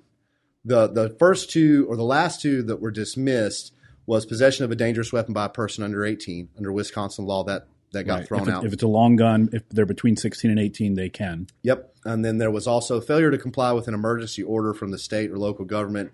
There was an argument that he was out past curfew and that he could be charged with that. It's like, well, how do you charge him with that and not everybody else? Exactly. How about the ones burning down stuff? Right. Yeah. The ones that he was there to, help provide medical support to, and help protect businesses from. And another thing was there was so much footage of him like yelling, "Friendly, friendly, I'm a friendly, who needs help?" And they're like alerting everyone, hey, don't be, unlike the prosecution tried to push, don't let this fool you. I'm not here to hurt anyone. Right. Yeah. I'm here to help. And I think that was also part of the reason why he kept the medical gloves on. Yeah. Right. To look the part, just like if you need help, I'm your guy. I'm here. I'm friendly. Because there was one point where they were like throwing rocks at him, and he's like, "I'm friendly. I'm friendly." I'm like, dude, this kid was so like by the book and good. If I were in that scenario, I would have probably talked shit to some people, like who threw rocks at me and like. It's so easy to. This guy's like a dang. Like freaking, I don't know, man. Good for him, though. I mean, I'm glad it all. Like even handing over my phone, I'd be like, well, you know, whether he's considered a hero or not is subjective. A hero or not is subjective. I leave that to Well, we shouldn't consider someone a hero just for exercising their right to self-defense. Right. He's a good citizen, and he was brave. He was brave enough to go to essentially a war zone, an area that had gone from protest to riot.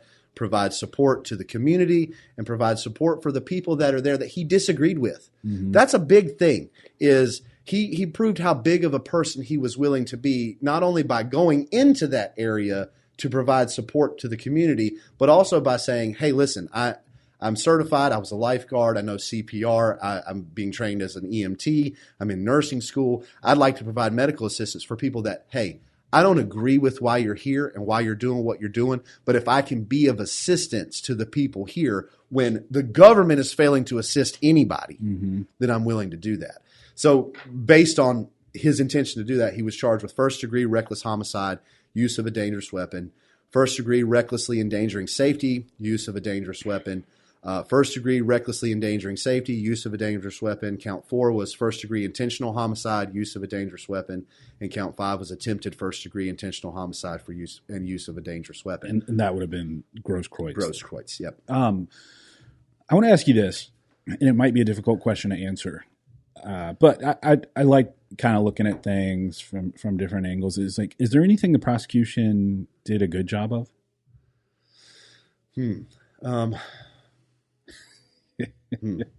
And then also after that question, is there something the defense did that you would have done differently that you don't think the defense did well or didn't take enough advantage of in their argument? I would have. That one's probably a little easier for you to answer. The prosecutors in this case, I think they tried to do as good of a job as they could under the circumstances. Every case is fact determinative. And in saying that, Binger was charged, the elected district attorney punted this one and gave it to him. He's an assistant district attorney. It's also rare to see that, but there were connections between the DA and the mayor as well. That's right. They were closely related. I understand that to the degree of avoiding the appearance of impropriety, but then you put the most improprietous person in the position to try the case, which again makes. I mean, there's sense. Serious questions about his competence, right? Oh well, I don't think it's competent. I think there's serious questions about his intentions. I mean, the Fifth Amendment thing, though. He's competent. That's what the judge reprimanded him for. Is you're an experienced trial attorney. You've been in front of me multiple times. I've seen you try multiple cases. I can't believe you're doing this. How about the statement, though, where he's like, the moment you're the guy with the gun, you don't have a right to self-defense? Yeah, I mean, it's hard to find anything good about what the prosecution did, honestly. Man. And maybe that's my criminal defense bias. I've just never been one to support the prosecution's take on just about anything. But he had a tall order. He's got to try the case. He doesn't have an option in that. Like I said, that choice was taken away from him. His individual choice to handle and conduct himself ethically and abide by the rules of court and legal precedent is where I have a problem with Binger. And he made it very clear that he was okay crossing the line. Right. And that's where it's not a competence issue. It is an intentional, malicious, ethical issue, which is my issue with him. You try the case as best you can.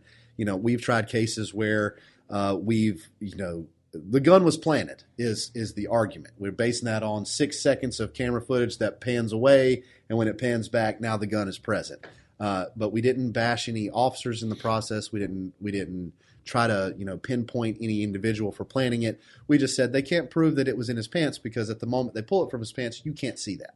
Now that's a gray area, right? And it's not a great argument, but it's the only argument we had based on the facts. Right. And you're operating under the premise that he's innocent until proven guilty. Right. And that so you that's have something to. that a lot of jurors don't agree with either. Some jurors will say if he's charged and he's here in court, he had to do something. Right. Well, then we have to exclude you, right? Because that's not curable. If you have that thought process, then you're not abiding by the constitutional protections of It's the tough. presumption of innocence. It's tough to truly think that objectively, though. Oh, yeah. It's tough. It's very hard. Well, that's why jury selection tends to take a longer process, especially in state court. Fed court's a little bit different. It moves through a lot faster. It's a lot more of a gamble. You're not allowed as much leeway to question the jurors and go through a more lengthy voir dire process. But in state court, in terms of these types of high-profile felony cases, those are the questions that have to be asked and followed up on.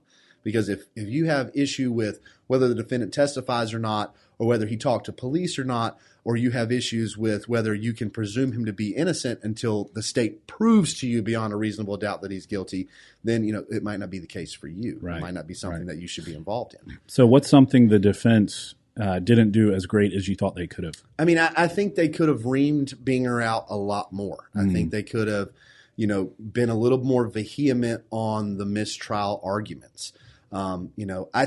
I think one thing I would say and this is nitpicky because obviously there are situations where you want to object during statements and you don't.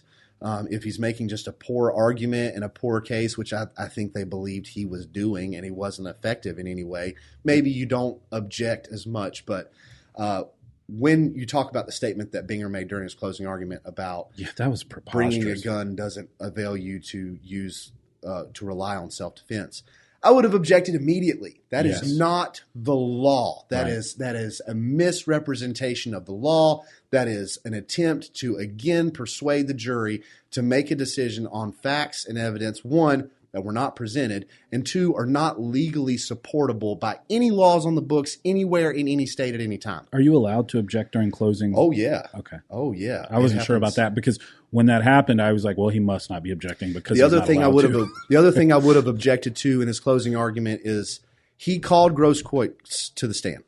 So he was in court. He testified. He was direct examined. He was cross-examined. When he starts arguing to the jury what he believed Grosskreutz was there to do, or what he believed Grosskreutz was doing in the moment, objection.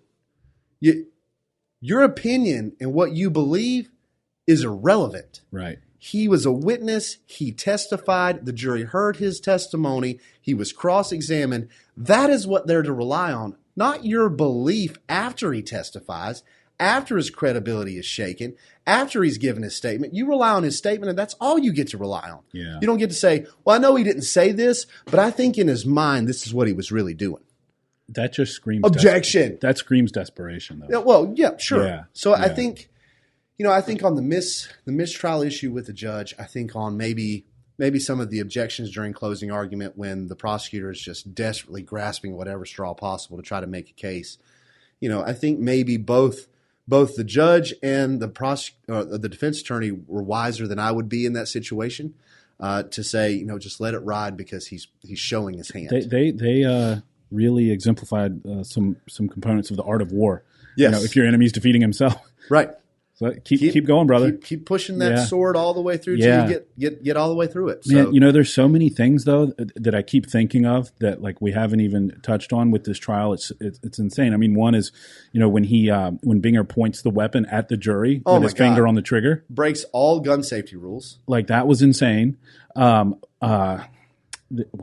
was another one I was about to bring up, and it's not like you don't have the capital or the resources to bring in a trained expert who can handle the firearm in court in a safe manner, abiding by all gun safety rules to demonstrate what you need him to demonstrate.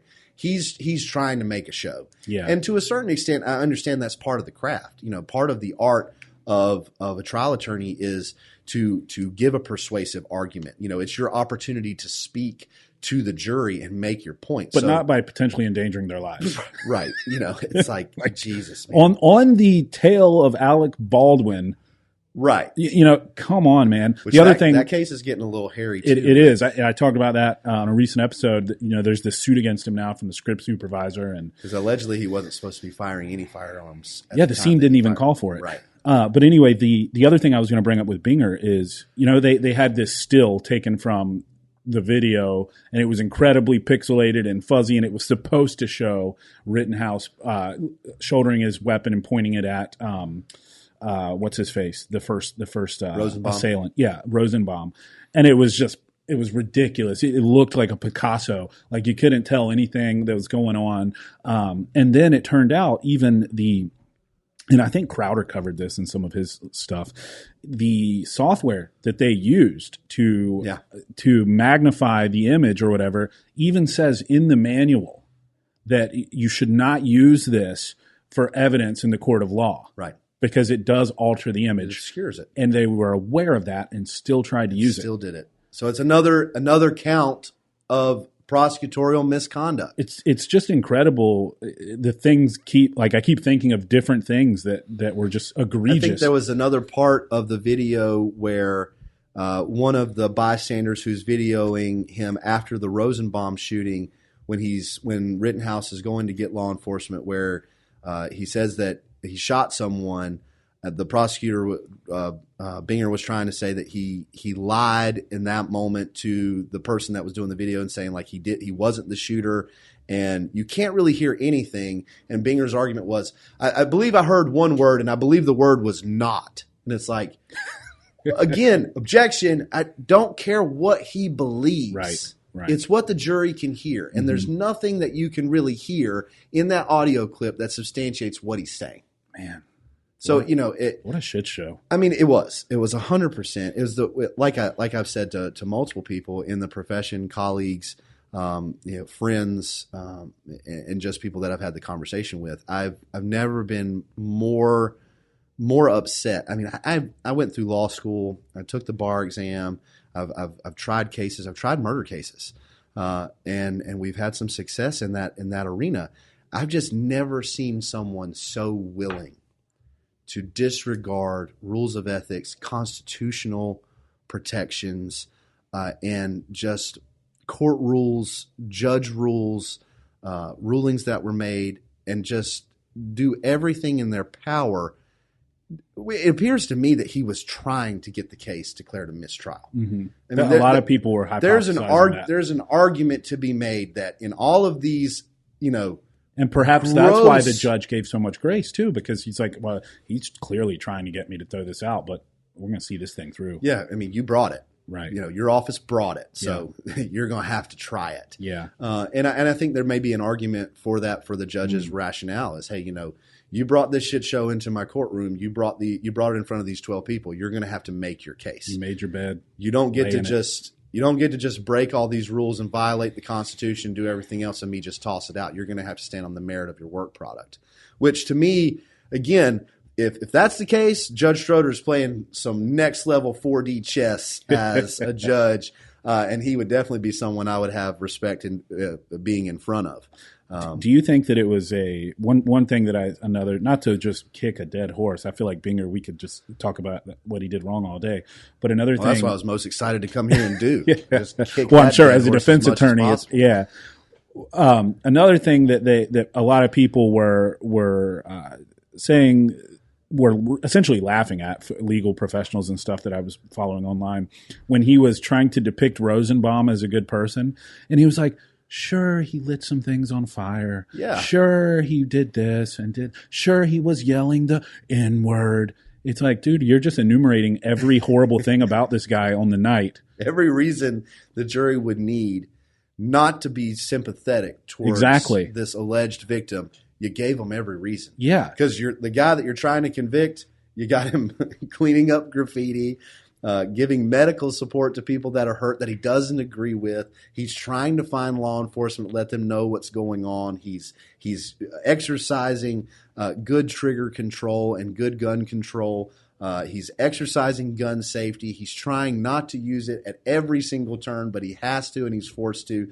You're making the case for self-defense. Yeah, it was truly astonishing, man. And all of these things we've discussed, right? Yet still, you have Bill de Blasio, Gavin Newsom, all these people calling it, an injustice, and it's It's mind blowing. You have Keith Olbermann. I took these down. Oh my God, Keith Olbermann, who says "F this murderer." That's his tweet. That guy is off his rocker. Well, I mean, he's a loose cannon anyway. But that's your take. That's your take after 12 people decided that's not the case. All right. You have Joyanne Reed, pro-democracy in her Twitter handle. In the Rittenhouse case, the 13th juror was the judge. Well, she obviously doesn't know anything about courtroom etiquette. We have 12 jurors. The 13th is an alternate, and they get released. They don't get to make a decision. And the judge didn't make any decision. He read the decision of the jury. He could have been. Yeah, he could have been the decision maker because he could have, at least on 6 different ways that we've enumerated in this podcast, declared a mistrial with prejudice to say, you know what, not only am I going to shut this down, but based on how badly this is going, I'm not even going to allow this to be retried. I'm going to put an end to it now. And he didn't do that. And all of that also in conjunction with, the jury getting threatened, the jury getting stalked, all of these things, man. This guy, honestly, there's a lot of folks on the right who are pretty upset with the fact that he just gave them so much grace and let it keep going. And it's pretty incredible to see stuff like this with Joyanne Reed calling the judge biased, or it's like you clearly didn't watch it. And if you did, I don't know, man. If you did, you're as guilty of being unethical as the prosecutor. Mm-hmm. If you watched this trial. That's a great way to put it. Yeah. If you watched this trial start to finish, if you watched those witnesses take the stand, if you watch their direct examinations, which torpedoed the case, witness after witness, statement after statement, and you're willing to still say Rittenhouse deserves to be found guilty, then you're just as willing to make the decision as a human being to pursue political and racial ends of injustice as opposed to pursuing justice. Mm-hmm. That's the decision Binger made as a human being, and that's the decision Mayor de Blasio, Keith Olbermann, Representative Maloney, Joyanne Reed, and a litany of others. Chelsea Handler, Gavin Newsom. It's like these, man, it's truly frustrating. Moments like that give me pause, and I do, to be quite honest, I have temporary loss of faith in humanity, and sure. And then I'll go read the comments beneath it of people castigating them for it. And I'm like, okay, there's some good ones still out there. And then the whole other thing, man, I just keep thinking of things, but like the judge saying, I hope our food's not on one of those container ships, and people saying that he was a racist for it. Right. It's like, man, talk about grasping at straws with all of this. But anyway, so what, obviously found not guilty on all charges. Full acquittal. Really touching footage of him in the moment when that happened, just collapsing under the weight of all of it. And I think justice, as you said, I agree that it was about as objective as it could have possibly been. Yeah. I mean, I think that anybody who watched the full length of it, because I have tried to play devil's advocate and come up with ways that and I feel like as a defense attorney, that's probably something you often do is that's how we prep every case is right. Okay, I prep the case from the standpoint of how does the prosecutor beat me? What do they point out? Where's the strongholds? Where's their biggest points of contention? Where is their biggest windfalls in terms of witnesses and evidence? What do they have? Whether that's DNA or a star witness or a fact that is just it's hard to overcome, or maybe the convictions of my witness or my defendant who we don't necessarily want taking the stand, because as soon as they do, all of that becomes relevant and that gets gone into. So maybe they have a good story, but maybe because they've had a torrid past or they've gotten into some trouble in the past, we don't want to subject them to that type of scrutiny because that undermines their credibility. So we have to go forward without that, or, it's not our right. So I don't want to say that. I don't want to misspeak in any way. It's every individual's right to take the stand and testify. Right. That's regardless of my advice. So if I say, listen, you've got these criminal charges in your past, they're within 10 years. If you take the stand, that's going to become relevant in your case, and that could undermine your credibility. I don't think we should move forward. If they say, you know what, I don't care about that, I'm taking the stand and I'm testifying on my own behalf, there's nothing I can do to stop that. That's their constitutional right. Right. I can't say, nope, can't do that. I would advise them otherwise in some cases, and in some cases I say, okay, we make the best of it and we move forward. And then sometimes I imagine it even results in maybe parting ways if you guys are at a fundamental disagreement there, where where you say, I don't think you should take the stand, and they're like, well, I'm gonna seek other counsel. Yeah, and that does happen at times. Different tactics. Other attorneys are willing to do some things that maybe I'm not willing to do. Maybe they're willing to cross some lines that I'm not willing to cross. It certainly exists, right? Yeah, it happens all the time. I mean, there's a reason why there's books out that are like, Lawyers and Other Reptiles, the titles of those types of books, because it can be a dicey ethical practice. You do have to toe some lines. I mean, we get close in some of the cases that we try to, if we go just a step too far, we're in no man's land. Right. We've crossed the line, and we can't do that. As a defense attorney, I mean, you have to be confident in the fact that your client is innocent, right? Like you have to. Or I'll say this, and this makes a lot of people uncomfortable. You have a constitutional right to an attorney. Mm-hmm. You either can hire one, or one will be provided for you to ensure that you have a fair trial. And that's obviously based on the criminal charge. If you're facing time, if you're facing substantial consequence, you have the right to an attorney. And that means that I represent you regardless of your guilt or innocence. It does not matter. What matters is there are two things in every trial. There's what you know, and there's what can be proven. Mm-hmm. The state has to prove their case. So in some cases, I may know full well ahead of time that my client was involved to some degree, or may know full well ahead of time they did it. But can the state prove that? Right. That makes people uncomfortable. But that is the system. That is the law. If they can't prove that you did what they accused you of, even if I know you did it, if you come to my office and you tell me, look, man, I did this thing, I need your help. Okay, so that's where I begin prep from. Is I'm not arguing the innocent man standard. I'm arguing, can they prove it? Sure. I'm arguing reasonable doubt. And that's the weakest case a defense attorney has. When all you really have to argue is reasonable doubt, it typically means you have a pretty weak case. Yeah. In the Rittenhouse case, they had self-defense. They had an affirmative defense. They had a solid defense there. So they're not arguing reasonable doubt. They're arguing he's not guilty of any crime because the law avails him with this right to protect his life. Mm-hmm. And that's what we have here. If you're arguing reasonable doubt, it's, the state hasn't met their burden of proof. Right. And that's it. I suppose in simple terms, there's a big difference between the necessity for them to prove guilt versus you to prove innocence, right? Right. I don't have to prove innocence. The presumption of innocence is there. That's the precedent. That's constitutionally afforded. Where you start. This person, regardless of what they've told me, regardless of what our communication is, because all that's confidential, mm-hmm. is presumed to be innocent. That's why I do that. That's why we go through that questionnaire and that process in voir dire. I need 12 people to agree with me that this person is presumed to be innocent until that team over there, that prosecutor over there, proves to you otherwise.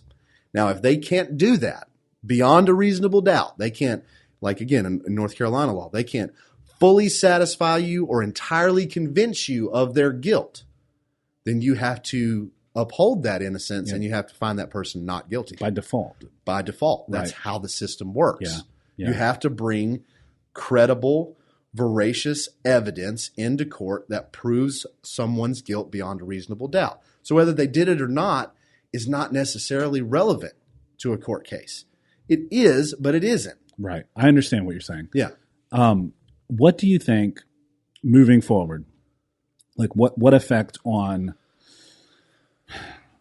the state of affairs in our nation, the cultural tension, the political tension. I mean, everything that's going on. Yeah. What do you think this Rittenhouse trial means for all of that, and where do you kind of see things heading moving forward?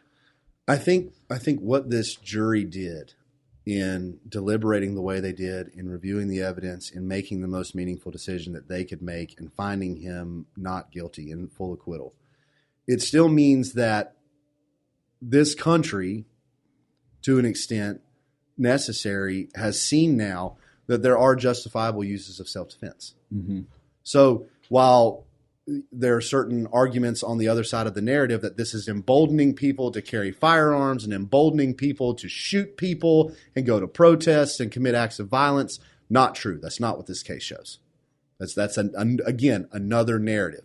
And if you look at that narrative, it goes with the same vein of thinking of defund the police, disarm the people, and you can't act in self-defense in any type of meaningful way, or you're going to be convicted as a murderer. That's what the alternative verdict would have supported. Right. Yeah. What this verdict does support is you can carry a firearm legally. You can defend yourself if your life is threatened, you feel that someone is going to take your life, and you can respond to that meaningfully. And unfortunately, when someone does threaten your life, does attack you, or does threaten you with violence that could be lethal, it shows that there is an understanding that that person has now forfeited their life. Their ability to live and continue on is now a consequence. They've put that in jeopardy, and you can take that life justifiably. And I think on the other side of the coin, it also should send the message that if you are pursuing someone who has a firearm and you intend to do harm to them, they have every right to use that firearm to protect themselves against you. So maybe don't do that. So maybe what it does is, now that we've seen the National Guard was called in this case, which has kept the rioting and looting down to a bare minimum in an area where, again, beforehand was $50 million in damage. It's interesting to see that dichotomy as well, because the other guy got a ton of crap for even discussing racist for calling in the National Guard. This guy's doing the right thing by calling in the National Guard. By the way, he's also the guy who recently said Negro twice in a speech, but hey, that's fine. Well, and no one's giving Rosenbaum any crap. Obviously, he's dead, but he's using the N-word as loosely as anyone I've ever heard in recent modern times. And it's like, when are we going to talk about that? And in that footage, what was really interesting was in that footage, there were tons of black people standing around him, and he's screaming the N-word. Nobody's doing anything. I found that really interesting. And I'm like, is it because they can tell that he's so unhinged and such a loose cannon that they're like, man, I'm not touching that. Whatever. That's a crazy dude. But it was weird because Or is it because the enemy of my enemy is my friend? That's another, great point. Which is sad. Because that type of thought process just lends itself to aligning yourself with dangerous people. It does, yeah. And that's not good for anybody. But I do think it has the effect that you're talking about too. Not only does it support Heller v. United States in your ability to carry a firearm lawfully and act in self-defense, but it also should discourage those that have been allowed to, in the last several years, go out and commit acts of violence from potentially taking someone's life unjustifiably. Yes. Now, if you do that, you can be shot and killed, and there will be no justifiable reason. You won't find a conviction for that person that shot your family member, because your family member is going to be found to be the assailant, not a victim. So anyone that comes out with the narrative after this trial that these are victims and these are heroes or these are solid people, as Prosecutor Binger tried to put out, is you have aligned yourself with an ideology. You're in the cult of this belief that you can assault someone or threaten to kill someone, and you're still a victim if they kill you.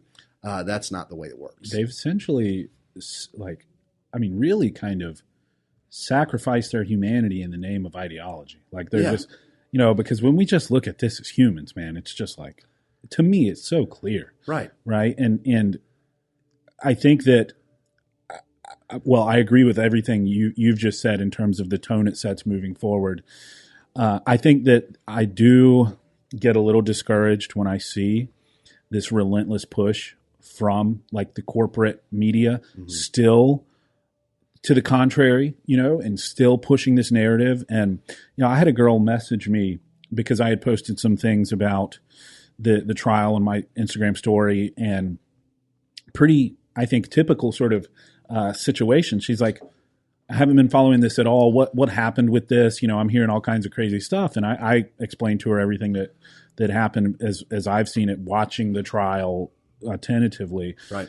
And she's like, wow, I wasn't aware of any of that stuff. She's like, I thought that he, just drove from some other state to this place and was taking out people. And I'm like, this is just... That's what they said. He drove across straight lines with the gun looking for violence. When really, when you look at the drive time it took Rittenhouse to get to Kenosha and the drive time it took Grosskreutz Well, yeah, it was like half the time, right? Yeah, it was like half the time. Like he drove further to get involved in this situation and brought an illegal firearm with him in the process. Yeah. So who's really arming themselves for violence? Oh, clearly that under guy. the circumstances. Right. But I just harkens to like kind of where we started with this thing is like the average citizen isn't that informed. Right. They don't have the time. They don't have the interest. And you get it, right? You understand. And it's just like, if nothing else, just like I think that the past year and a half to 2 years with everything that has occurred with COVID has really indicated to folks that local government matters, that state government matters, your governor matters. Yep. I think this trial hopefully will show to at least some people that just taking things at face value from corporate media is more often than not going to paint the wrong picture, right. And that doing your own research and trying to get as close to primary source material as possible is really the only way these days, unfortunately, to be an informed citizen. Yeah. Well, or at least it should show you like, okay, listen to the legacy media, listen to what they're putting out there and what they're telling you is happening. But don't stop there. And if you do that, listen to all of them. Listen to all of them. Right. Like look at the CNN, look at Fox News, look at MSNBC, even though I don't think there's much differentiation between the three. That being said, I know that's unpopular opinion because a lot of people in a lot of Fox ways, News, I agree completely with that. Yeah. I don't think they believe what they put out when it comes to Fox News. I don't see that. There are other independent sources. There are other independent journalists. Project Veritas and James O'Keefe is really doing some good journalism. He's really finding some inside information. He's really searching out news about the news industry and the big pharma industry and these people that are willing to be whistleblowers and come out and say, hey, this is what's happening behind closed doors that's not making the headlines that people are reading. Right. Again, as a casual observer of information, if all you're reading is the headlines, you're going to be misled almost immediately. Yeah. Yeah. It's and almost possible, exclusively. Like you're probably not going to get an accurate depiction of basically anything. Well, I had someone reach out to me because I had similarly had posted things on my story about the Rittenhouse case. I was following it very closely. I was watching the court TV. I was watching the direct and cross-examination statements. And the comment was immediately, he's a racist murderer. And my comment back was, okay, well, if that's your opinion, if you want to have a conversation about why that's your opinion, I'm willing to have that conversation with you and explore that based on the facts and evidence that's actually being presented at trial. But if not, then, just go ahead and part ways with following me because you're not going to like anything that I have to say. And I don't support that at all. I think that is by the way, though, I think it's important to point out if there were evidence that he were a racist murderer, it's relevant. You would be completely like singing a different tune, right? Like you'd be saying the that. Prosecutor's argument that the motivation for him to go there seeking violence has more credence, right? There's actually some teeth to it that can sink into that argument. Okay, well, if he's got white supremacist ties, if he's got racist ties and posts, and he's commenting on Black Lives Matter in a negative way or minorities in a negative way, and he's going to Kenosha knowing that it's a highly politicized racial hotbed of tension between law enforcement and the black community, then okay. And if he didn't have a medical kit and he wasn't cleaning up graffiti and he wasn't doing, right, then of course, like we're going to call it exactly as we see it. But and I'm the first, like what I hate is, I don't know. I think that sometimes I almost wish that, no, I don't want to say that, but it's just a shame that immediately people view it through the lens of race. It truly is. But anyway, I don't want to belabor that point too much. That comes into an entirely different discussion, which maybe we can have in a different episode about indoctrination and the education system, switching from education to indoctrination. Yes. And that happened, beginning at secondary education. Now it's going all the way down into elementary school education, where we're teaching entire groups and generations of people to go against the great strides we made. And evolutionary speaking, we're still very new at this concept of what real equality that was established by the Constitution is. Oh, absolutely. When we put that into place, it's not like we have lived up to the expectations of that Constitution since its inception. We've had a lot of issues getting to what true equality, not equity or equality of outcome, but equality of opportunity really looks like. Yeah. But the strides that were made in the 60s, you have those great thinkers like Malcolm X, who is calling the conservative and the liberal wolves and foxes. Yeah. They're both going to devour you. You've got to go out and get it yourself. So he was pretty dang brilliant. The conservative concept there, without being, quote, a conservative, is personal responsibility. Mm-hmm. It's up to you to make it happen. And again, in evolutionary terms, we're still very new at what it is to have equality between the genders, what it is to have equality between the races, the minorities, and the majorities. As we're working through that, though, we see a deviation from progress forward where race and color is put in the backdrop. It's not invisible. I don't agree with the colorblind concept. I prefer a kaleidoscope. Mm-hmm. Life is better with all of its colors and all of its nuance and all of its diversity. It makes it more worthwhile living that way because all of the different cultures and all the different experiences, they matter. They mean something. But when we have this new push from education to indoctrination, and that is predicated on making race the number one thing you see, mm-hmm. and the number one test that you have to pass in order to have a meaningful life is, I have to tell my children by virtue of the color of their skin they're oppressors, and that anyone that doesn't look like them is the victims or the oppressed.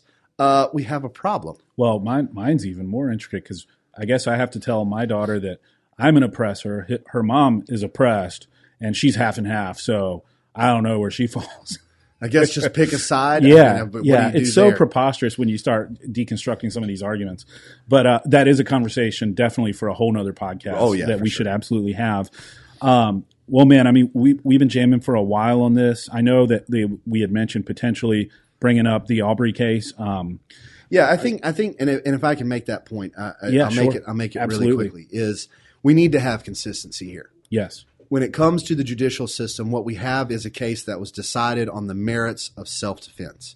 There is an argument to be made in the Ahmaud Arbery case that he had every right to avail himself to self-defense. And if that is not fully evaluated in that case, or that's just tossed out, or that can't be considered, then I don't care what side of the political spectrum or what side of the racial argument that you're on, you are contributing to a potential miscarriage of justice in that case. To avoid any ambiguity, when you said he had an arguable right to self-defense, Ahmaud Arbery, right? Just to be clear, everyone, he had a right to avail himself to the same self-defense that Kyle Rittenhouse availed himself of. Now, he wasn't armed, so the situation is different. But in terms of going for a gun when someone is threatening you with violence and taking your life, well, the argument is that a violent act on Ahmaud Arbery's case, or is that his effort to avail himself to take that gun from an assailant and defend his own life? Right. If we're not having that conversation, then you're not being consistent in the application of law, and you're not equally applying the law to defendants. Yeah. They're two different defendants. They're two different sets of facts. That has to be weighed and measured on the merits. But the conversation needs to be consistent about whether he had the right to self-defense, just like Rittenhouse did, or not. And my answer to that is absolutely, he did have the right to self-defense. And if that can be corroborated, substantiated through the facts and evidence that his attempt to get that gun was to preserve his own life, he has every right to do so. Right. And I think that's a great place to end this thing. I agree with you wholeheartedly. We have to apply the same standards. And I do think that perhaps if that is borne out of the outcome of this, it can hopefully do some good towards resolving a little bit of this tension in terms of racializing everything. Because if these guys are essentially brought to charges are brought against them because he did have a right to self-defense, then hopefully the corporate media will do the right thing by showing, in fact, that the same standard was applied in the justice system, and there is the same standard applied, no matter your race or gender or whatever. Right. I mean, that maybe that's a tall order for them to convey and high hopes for me, but I certainly hope that's the case. And we were talking before the podcast. Maj Touré was essentially pointing that out in his stuff and saying, like, great that Kyle turned out this way. Now let's apply the same standard to Ahmaud. Right. And so I think that's a perfect way to wrap up, man. You've got to come back, dude. I love talking about this stuff. And, absolutely. And hopefully you'll join us again or even regularly on the show to talk about legal stuff. Because, man, I think you have a great knack at working through these things articulately and making them understandable. Anything else you want to add before we wrap this sucker up, or any parting words you'd like to give the people? I would just like to say that I'm grateful for the opportunity to have this discussion. I think the more we can have open discussion, open conversation, free speech matters, about these topics, about these situations, about the legal profession, about applying an equal standard across the board, regardless of race, gender, sexual orientation, what the Constitution provides. The more we can try to have conversations that lead us to live up to that platinum standard that the Constitution provides in this country, the more free we'll be as a society, and the more opportunities I can have to have kick-ass conversations with you on this podcast. I'm open to it and honored and privileged to be invited, and definitely look forward to future conversations in the future. Again, my law firm is the Corbett Law Firm. If you find yourself in a situation where you need legal representation, whether it's a traffic ticket, misdemeanor, or high-profile felony, our law office is available to provide that support. Our number is 704-401-5299. Shameless plug. Plug all you want, brother. And we're in the business. We like to describe ourselves as defense attorneys as protecting your constitutionally protected rights. That's what we're in the business of doing.